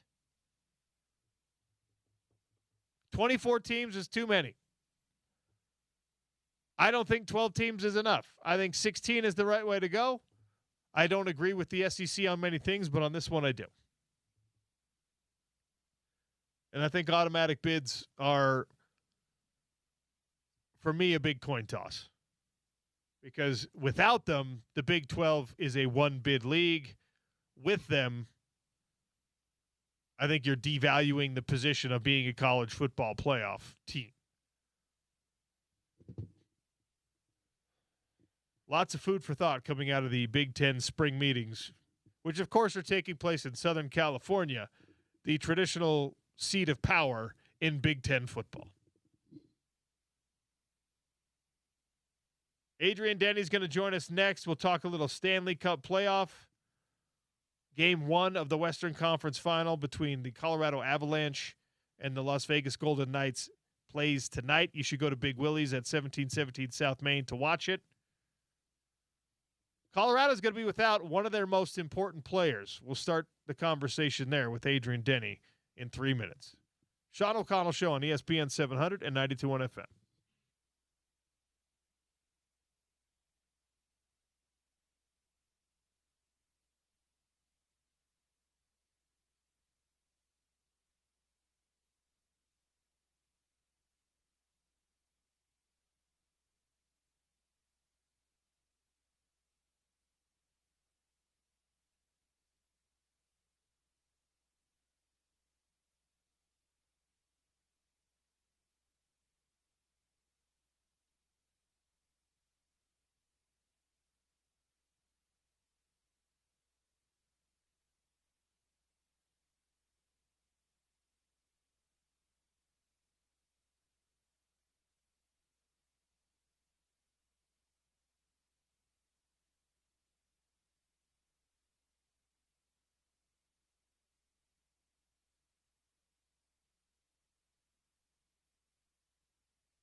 Oh, it's a great song, baby.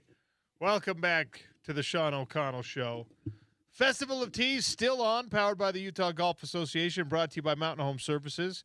We are giving away free rounds of golf to the best courses in the state and beyond every day on the Sean O'Connell Show and on the Drive with Spence Checketts. Make sure you're listening in, we'll call it 40 minutes when I give that away with a trivia question.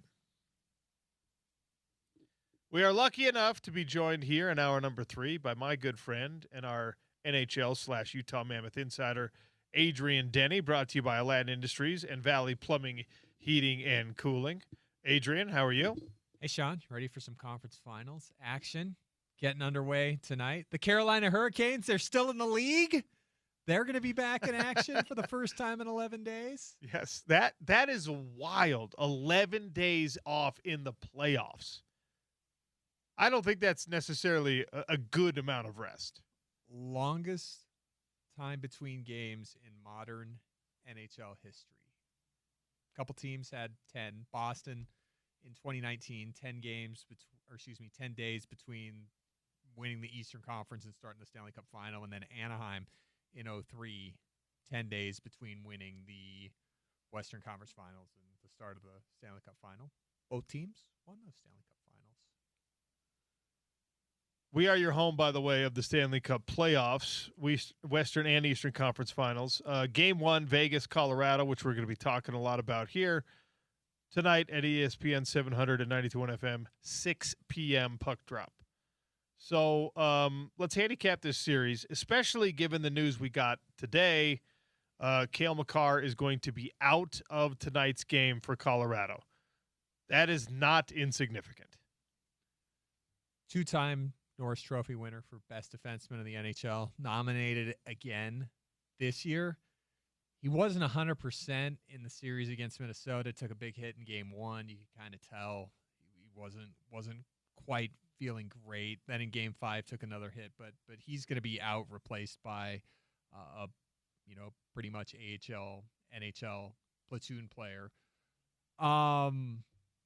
They expect him back soon, if not for game number 2. So, yeah, that's the big story going into game 1 tonight with Vegas and Colorado is no Cale Makar. And for Vegas, OC, we saw them. They're not especially fast, but they can clog up space. They've got some size. So that seems to be the game plan for Vegas, is slowing down Colorado like they were able to slow down Utah and in certain aspects and Anaheim to get to this point. We'll see, though, for them, their captain Mark Stone missing the last couple games of the Anaheim series. That's a big defensive presence for them. How much does that affect him? He skated today, but will be out for game 1. One of my big questions about this series, and we saw these teams play in the regular season, but playoff hockey, as we've come to learn, is different. And I wonder if Vegas can beat Colorado at their own game, because to get through Utah, to get through Anaheim, they kind of played Colorado's game a little bit. Now, do you have to make a significant adjustment if you're Torts and try not to be the same version of the Las Vegas Golden Knights that got you through the first and second round series, because maybe you're like, I don't know if we can beat this version of the Colorado Avalanche at the game we have been playing. Will there be a significant tactical difference with what we see from the Knights? I think you just got to go with what's made you successful to get to this point. The way they finished the regular season strong, unbeaten in regulation in 8 straight. One thing with Vegas, OC, that they might want to focus on, though, is getting off to better starts in their series. Right, they've gotten stronger as these series have gone on. Both have been tied at 2.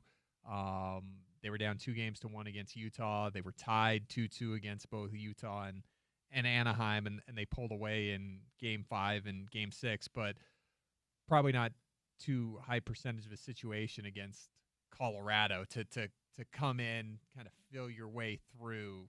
You want to come in and take one of these games, which is a different situation for Vegas because they've opened both their series up at home so far, and historically they've never been a great team. They might be the worst Game 2 team at home in NHL history, losing to Utah, losing to Anaheim, but that's typically the game they lose. But as they've gotten stronger in each series so far, they might be out of time if they're not 100% strong out of the gates against Colorado. And I say that, completely dismissing all history, because when these two teams last met in the playoffs in 2021, Colorado jumped up 2-0 and Vegas won the series. Since then, both those teams have won Stanley Cup championships, Colorado in 2022, Vegas in 2023, and now they're both playing for a chance to win it in 2026. Who is Colorado's most important player in this series? Everything's just been, I won't say easy for them, because obviously it's not, but this season has gone as well as anyone in Denver could expect it to go. Who is the most important player in this series for them? Vegas did a good job of kind of containing, Utah's top guys early on in the series. Gunther, Cooley, and Yamamoto got off to that hot start, and then they focused their attention towards them after shutting down Schmaltz, Keller, and Krause in the first couple games. So we'll see if Gabe Landeskog, Nathan McKinnon, and Marty Necas can keep the power going against Vegas. And LA kind of hung in there for a little bit against Colorado, not in terms of falling behind 2-0 in the series, but the games were close. LA was able to keep the games low scoring, get game number 2 to overtime, kind of playing kind of that similar, just kind of clog it up defensive style that Vegas is going to try and play against them. And you look at the Minnesota series, first game was 9-6. That didn't turn out to be the recipe to try and keep up with Colorado right there, because if you score 6, they're going to score 9. A player to watch maybe on the Vegas side is Tomas Hertl, who finished the regular season with a goal-scoring drought. It was close to 30 games without scoring, and then he scored 1 in 2 straight. But he's a guy that, got a couple big goals against Anaheim, playing on that third line for Vegas of just kind of being in front, being a pest, going hard and not getting down, that he not scored a goal in almost 30 straight. So maybe watch out for him from the Vegas side if you want an X factor. And for me, for the Avs, we talked about it last week, how they just got everybody involved, but can Vegas shut down Landeskog, McKinnon, and Necas like they did Utah's top 2 lines in really all 6 games of the series, one or another? Gunther, Cooley, Yamamoto, Keller, Schmaltz, Krause were never really going in the same game for the Mammoth outside of that game number 3. This is Adrian Denny here in studio with us, talking a little NHL playoff, which unfortunately the Utah Mammoth are no longer in, but we're getting down to it with a game 1 tonight in the Western Conference, a game 1 tomorrow night in the Eastern Conference. We already referenced the long layoff for the Carolina Hurricanes. The Canadiens have played 7-game series in both, so the two ends of the extreme here. And I wonder how you handicap the Eastern Conference series. So you've got Carolina 8-0, as you said. Montreal with back-to-back 7-game series where they've had to win Game 7 on the road in both of those series to beat Tampa Bay and Buffalo. Here's one for you, OC, that I would probably dismiss pretty quickly. The last 5 games between teams that have swept their last series versus a team that won Game 7 of a series. The sweepers are 1-4. Whoa! In the last 5 series that has had a sweeper versus a Game 7 winner. Carolina, OC, I would say probably makes it 2-4. So they've had the time off. We talked about how they really managed their last month of the regular season, calling up AHL players to fill half of their roster, and they were strategic on rest, and now they've won back-to-back 4-game series sweeps. Carolina is in the conference finals for the third time in the last 4 years. They've lost to Florida in the previous 2, but they go at you. They're aggressive. They expend a lot of energy, and so playing against them, that'll wear you out. But they also use a lot of energy playing. So 11 days off, I think Carolina is going to be fine. I think where they've kind of run into some trouble is just kind of running out of gas getting into the conference finals, because they are high pressure offensively, high pressure defensively, and Montreal's going to try and come in and sneak one to keep their momentum going. But Montreal's played a lot of hockey. They played 14 games to Carolina's 8. They've gone to 4 overtimes during that stretch. So we'll see if Montreal can just keep it on here. Montreal over the years they've been a team that's kind of come out of nowhere a couple of times. In 2021, when we were coming out of COVID and kind of a bubble-ish season, right? When they had that Canadian-only division, Montreal fired a coach, finished with a losing record with their new coach, and then got to the Stanley Cup final where they lost to Tampa Bay. They've got a couple big players from that team. Nick Suzuki, their captain, being one of them.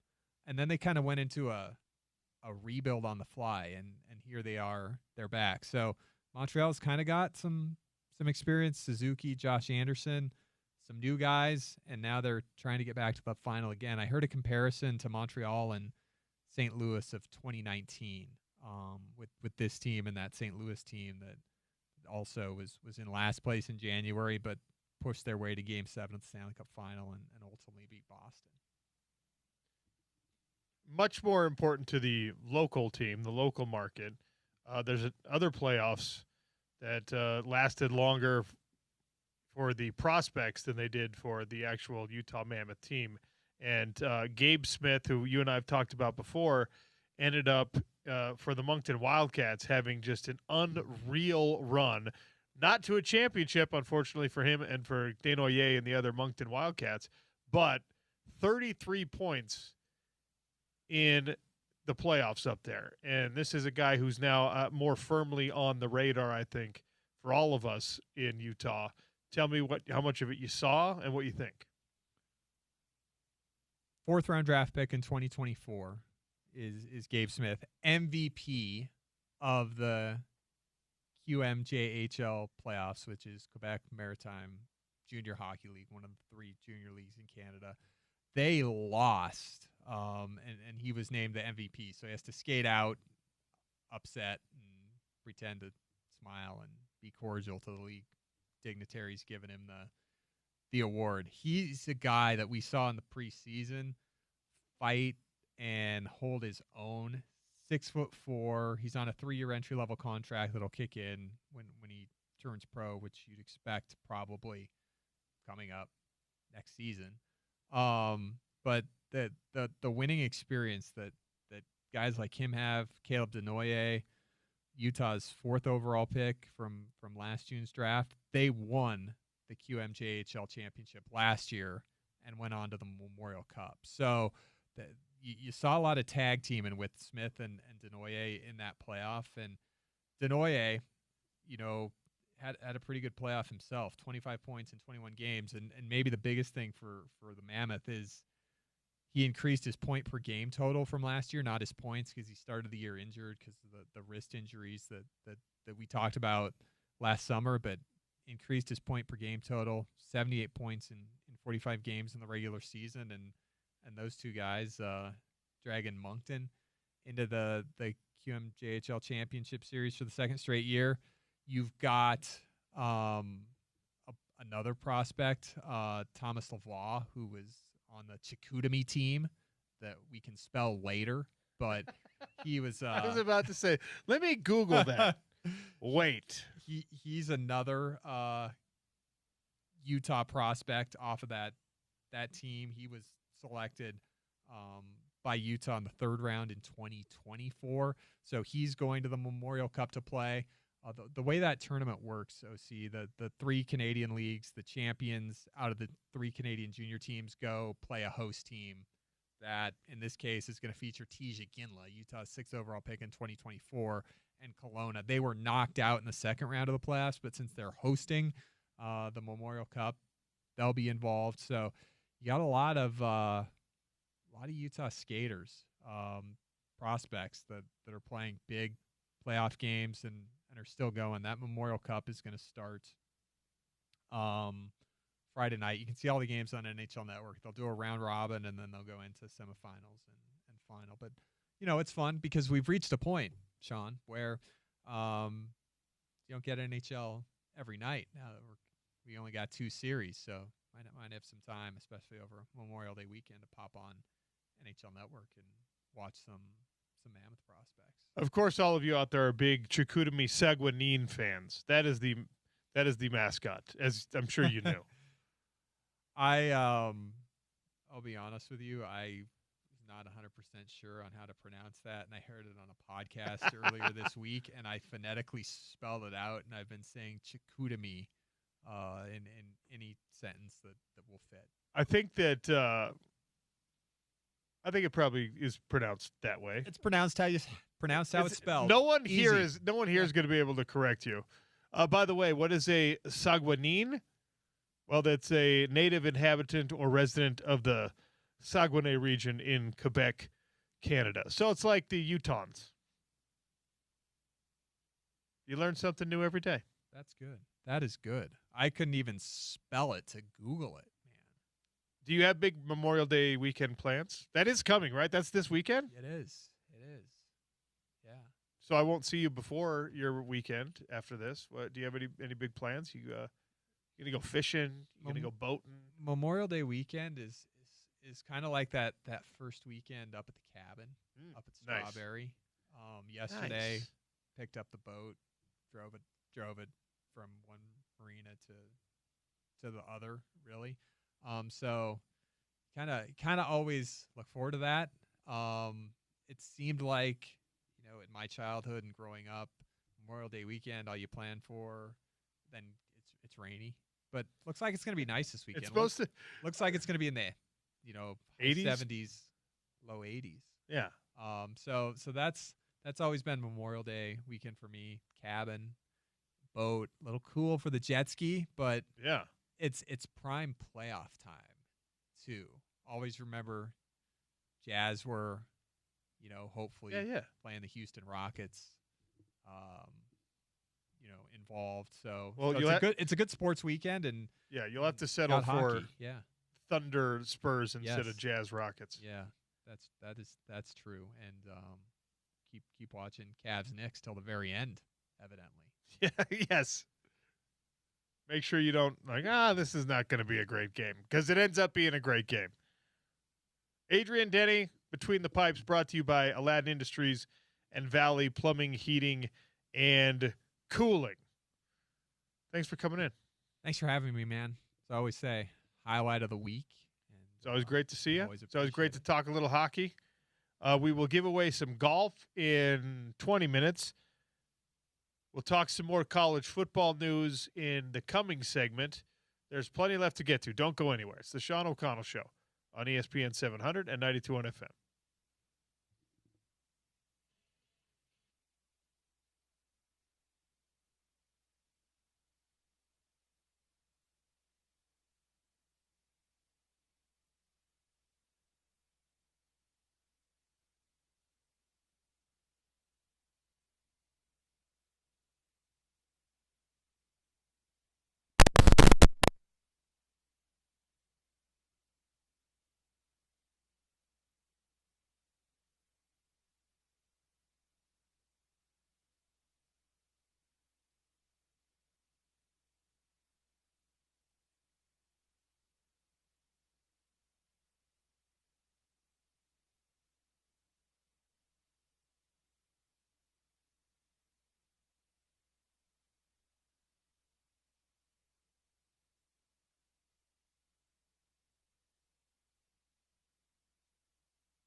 877-353-0700. 16 or 24 or 12. 12 is what you have right now in the college football playoff world. The Big Ten wants 24. The ACC said they will support 24. The SEC says they would like to stay at 16. The Big 12, we have not yet heard Brett Yormark's official stance because he likes to conversate. He likes to put out feelers. He likes to campaign behind the scenes and figure out who the allies are going to be, who the best person to jump on board with is. And it's politics, effectively, in college sports. Is just real quick, is because the SEC and ESPN want 16. That's what's holding up this move to 24. ESPN right? wants 12. Oh, sorry. The SEC wants 16. ESPN wants it to stay the same, but they're allies in this beyond ESPN being very much in bed with the SEC as a media partner. But they're allies because they both agree that 24 would not be good from their perspective. Big 12's still got to deal with ESPN. ACC has a deal with ESPN. Big 10 does not. ACC already said we like 24, right? Yes. Which is interesting given their deal with ESPN. I wonder, because Big 12 has the deal with Fox, which is very much Big 10. They also have the deal with ESPN. I wonder, what's the smarter move? Is it to align with the Big 10 or does it align with the SEC and ESPN? I don't know. That it's a curious little politicking that ACC and Big 12 have to do that SEC and Big 10 don't. And of course, you're coming up on talking season. Big 12 media days are going to happen. That's early July. We'll be down there at the Star in Dallas, right? And then it'll be the SEC further campaigning verbally. It'll be the ACC doing the same thing. It'll be the Big 10 at their meetings. And then the hope is that conversation kind of goes away because we're talking real football stuff, right? But where you sit as a Big 12 conference here is going to be important. And, of course, when the SEC and the Big 10 are fully united on things, I actually don't think that serves the other conferences well. I think SEC wanting 16 and the Big 10 saying, no, I want 24, I think that's great for everybody in college football because if they were playing buddy-buddy and it's like, hey, did we just become best friends? You want to go do karate in the garage? What they're going to do is they're going to say, yeah, the CSC kind of dumb. Big 12's kind of dumb. The ACC's kind of dumb. I can't even name the other conferences anymore because they're in the group of 6 and we're the Power 4 and really we're the Power 2. So the politicking that goes back and forth between the powers that be, I mean, this is it's unfair to make analogies that come from like real world conflict and things like that. But you've got two heavyweights here that probably could collaborate and just take out all competition, just eliminate everything for everybody else. But when that happens, Cold War inevitably happens. Well, so I don't know if we want that. It's what you don't want is you don't want Godzilla and Kong teaming up together and just being like, actually, now no one can defeat us. And then your ESPN partner's like, well, guys, we have contracts with the ACC and the Big 12, and the Big 10 and the SEC can be like, cool, we're going to go make a contract with Netflix. Have fun.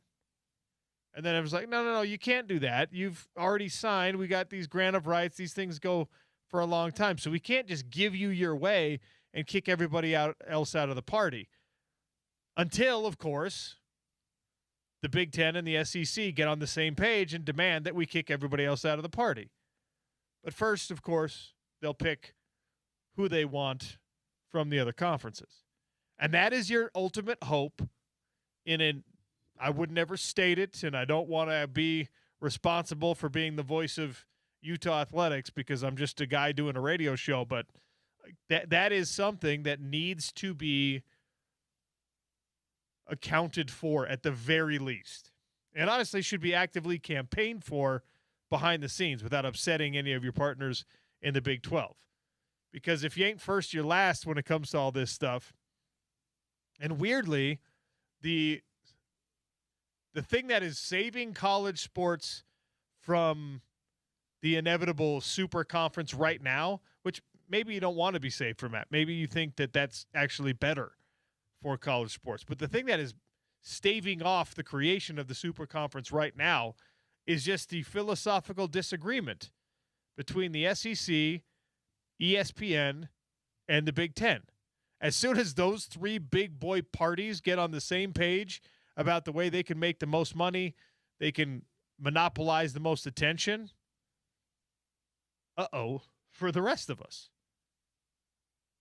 I can't keep going back, or I can't stop myself from going back to the Big 12 is the only one of the Power Four that has contracts with both Fox and ESPN, which makes Brett Yormark's position very interesting, probably for both the SEC and the Big Ten. And I say very interesting in like a sliding scale of like 1 to 10. It's probably a 3 for them. It's very interesting because, like you said, they don't have to care what's going on in the Big 12. But when it comes to, hey, we need to put some pressure on to get our playoff format pushed through, they might be interested in what, like SEC might be interested to know if, hey, are you going to be more loyal to your ESPN partner and go for a 12 or 16 team playoff, or are you going to be more loyal to your Fox partner and throw your hat in on the 2014 playoff that Fox and the Big Ten won? It's very interesting to see what happens there.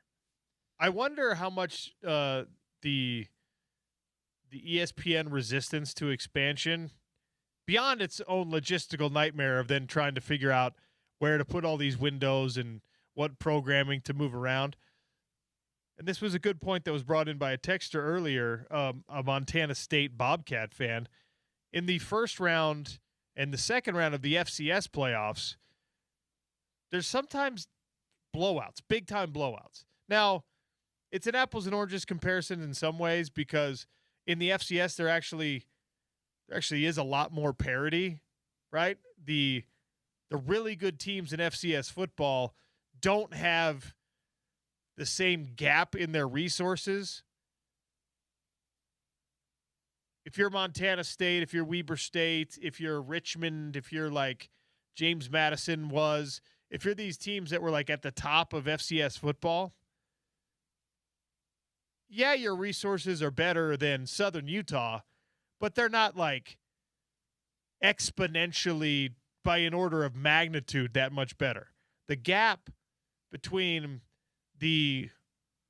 I'll use James Madison again because now James Madison is the non-power team here, right? The gap between their resources and Ohio State's resources is a lot bigger, is a lot more significant than the most powerful team in the FCS playoffs and the least powerful team in the FCS playoffs.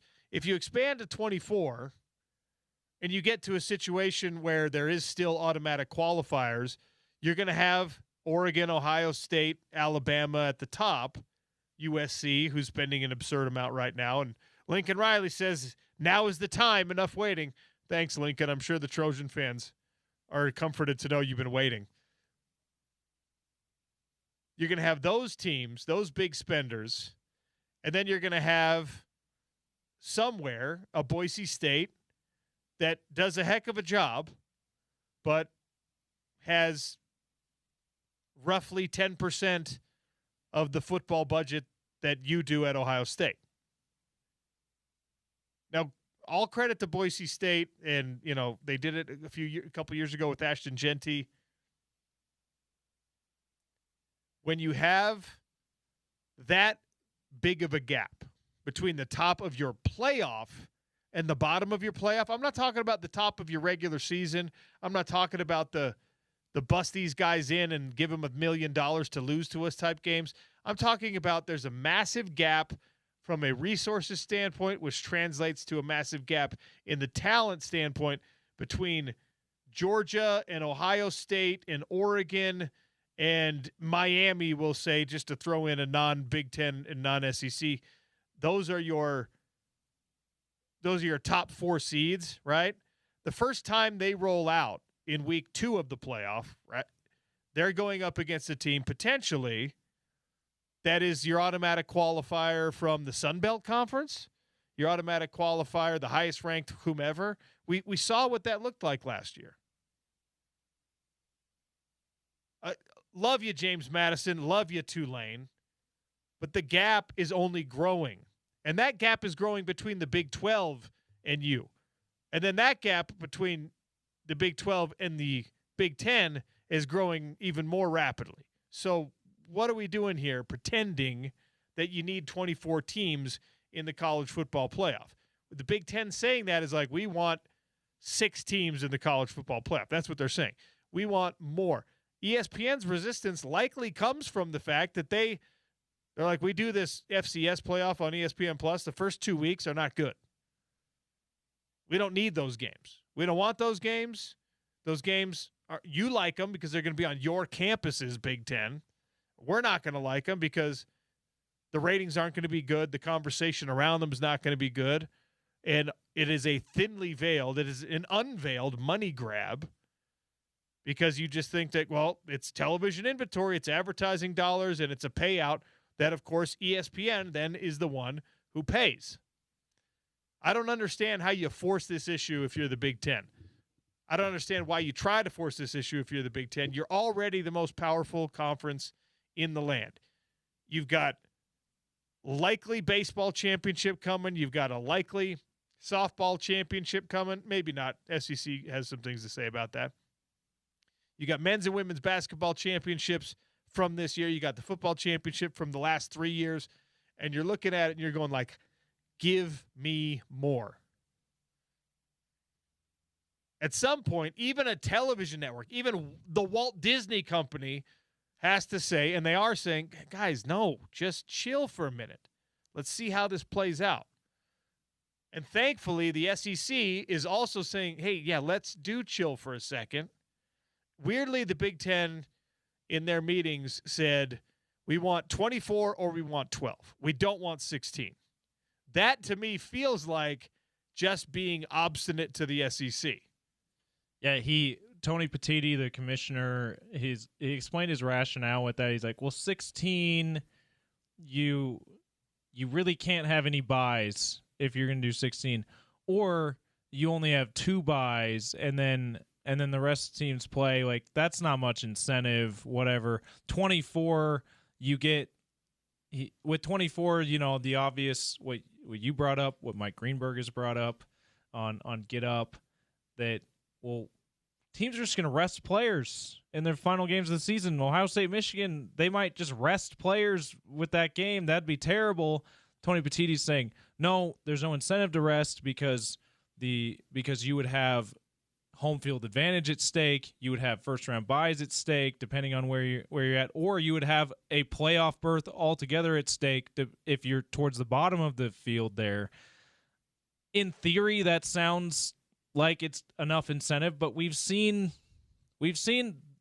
more incentivized teams and players that are more incentivized to play and play hard decide not to. That's right. Like, also, under circumstances like that, I don't know. Remember a couple years ago, the first round bye was a curse? Yeah. It didn't help you? So are there going to be teams, because he said it would be 8-8-8 is the structure. And are there going to be teams in the 7 to 10 range just be like, you know what? We will just rest our players because we're fine playing at home if we lose. Also, one half of your national championship game last year did not need a first round bye. Is that right? Yeah. So I don't know. Like, I think that using the buy incentive as an excuse to want to do anything is probably the brief sample that we have. They're just gonna be like, no, that's not an influential factor here, Tony. But my ultimate fear, the way I net out on this is, we have yet to, in college football in the last, let's say, 8 years. We have yet to stop the most powerful entity, whoever holds the power in that moment. We have yet to stop them from getting their way. Just like on all sides of it. You want a conference realignment because you were the most powerful? You got it. The student athlete got real powerful because of the settlement, because of the lawsuits. You want open transfer? You want unlimited NIL? You got it. Right now, the Big Ten is the most influential and the most powerful entity, at least among the conferences, in these television partnerships. And what they want, if that trend continues, maybe they get it. Hopefully not.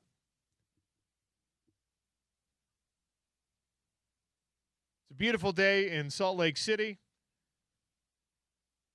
We've had an interesting spring. You've had a little bit of rain. You've had a little hot. You've had a little cold.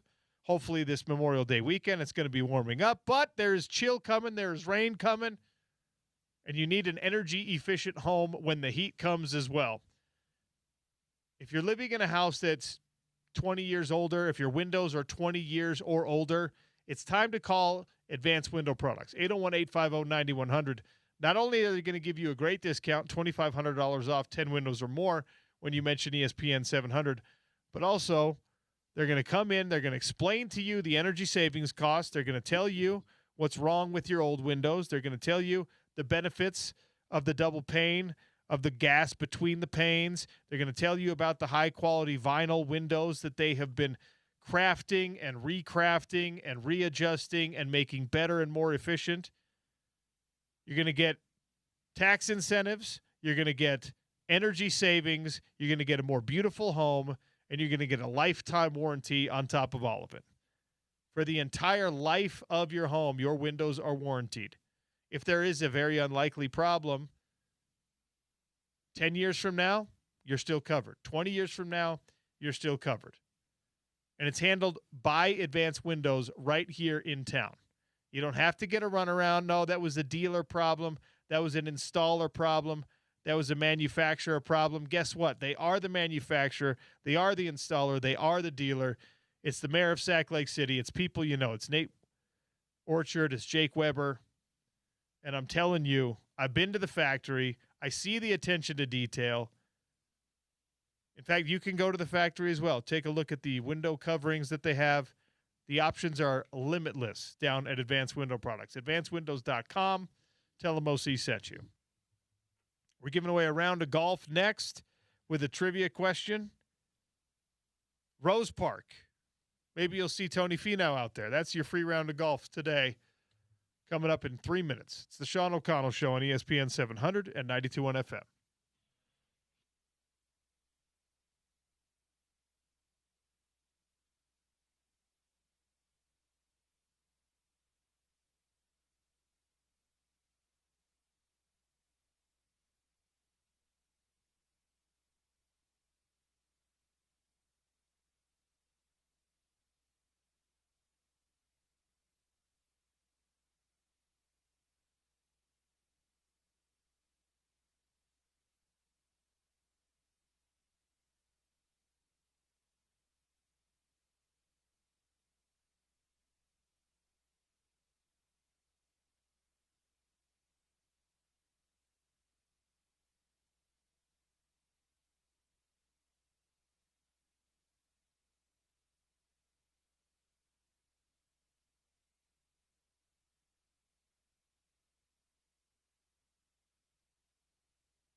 All right, a free round of golf to Rose Park, brought to you by the Festival of Tees, Utah Golf Association, Mountain Home Services.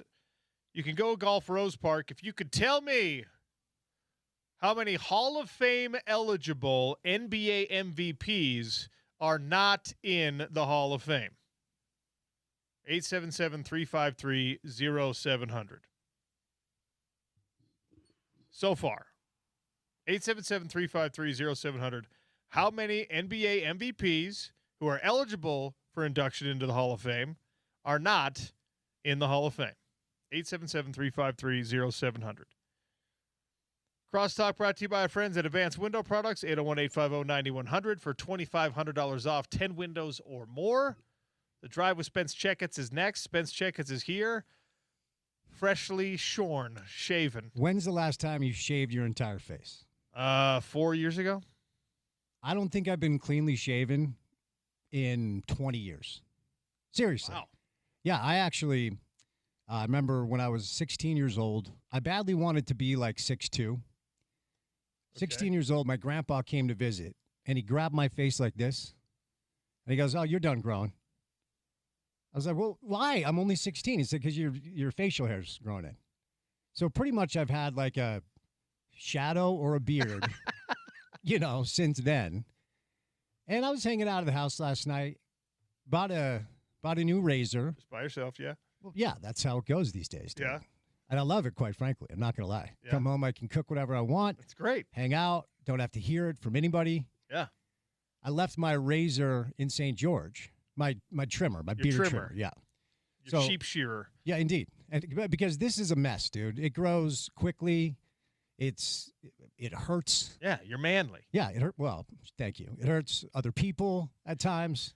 So you got to keep it tight. Yeah. So I went to Walgreens, got a new beard trimmer. Okay. It's lovely, by the way. The technology is amazing with these things. It's elite these days. It is elite. Started going down and accidentally took it pretty short. I'm like, you know what? Go all the way. Yeah. And then I looked in the mirror this morning. I'm like, you look like you are 12 years old. I want to shave my beard. Your daughters will be afraid. My daughters are like, "Nah, Dad, just leave it." And my wife is like, "Don't." Yeah. I'm like, "No, just please let me." Yeah. She's like, "Do not shave your beard." And, I'm on thin ice all the time anyway, so I'm not going to make that be the thing. Yeah. If that's what's keeping you in good graces, just hold on to it. My buddy Walker, he constantly has like a mountain man beard. Okay. And he has 2 daughters. And a couple of years ago, he decided to shave it off. And he came out of the bathroom, and his younger daughter didn't started crying and ran away. Yeah. Did not. There's all those hilarious videos of kids doing that on the internet. I think the way you solve that is you just make them shave it for you. Yeah. Yeah, I like that. So they know they're part of the process. But I mean, they don't want to do it either. So, but you noticed it right when I walked in. Yeah.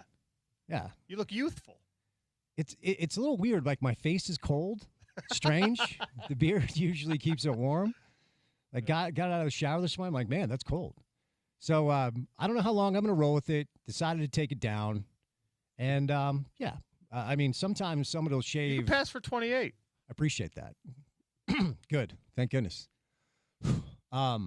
Sometimes somebody will shave a beard. You're like, "Oh, I didn't know your face was that fat," or "I didn't know your face was that small." That's another problem I've got with the jawline right now. You got a couple chins under there that I can't see. I got I'm not genetically real gifted with a sharp chin line, so I got to get back down to fighting weight probably if I really want to look good shaving the beard. Of course, looking good these days is who cares? I'm not impressing anyone at home, so.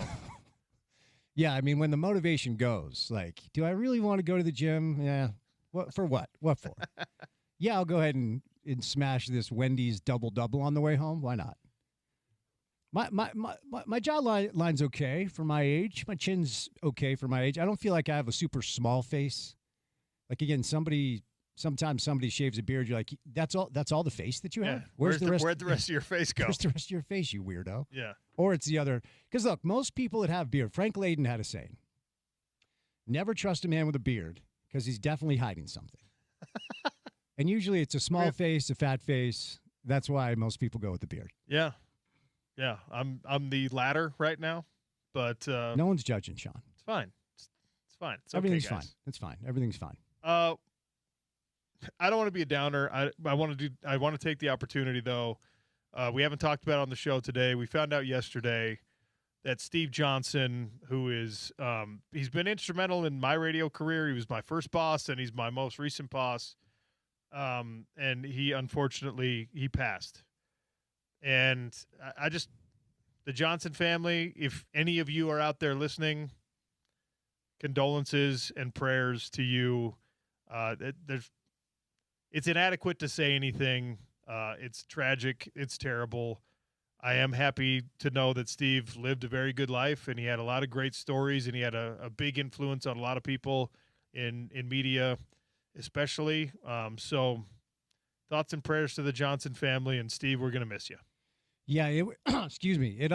It hit pretty hard. I mean, like you said, I think I've worked with Steve at 3 different stops in the last 20 years.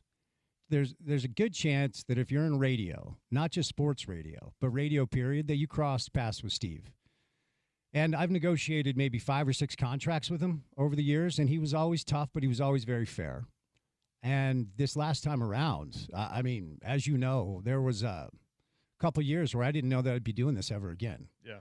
And Steve was one of the main voices that got me back into the space, and the main voice that kept me in the space for now we're coming up on 8 years in August.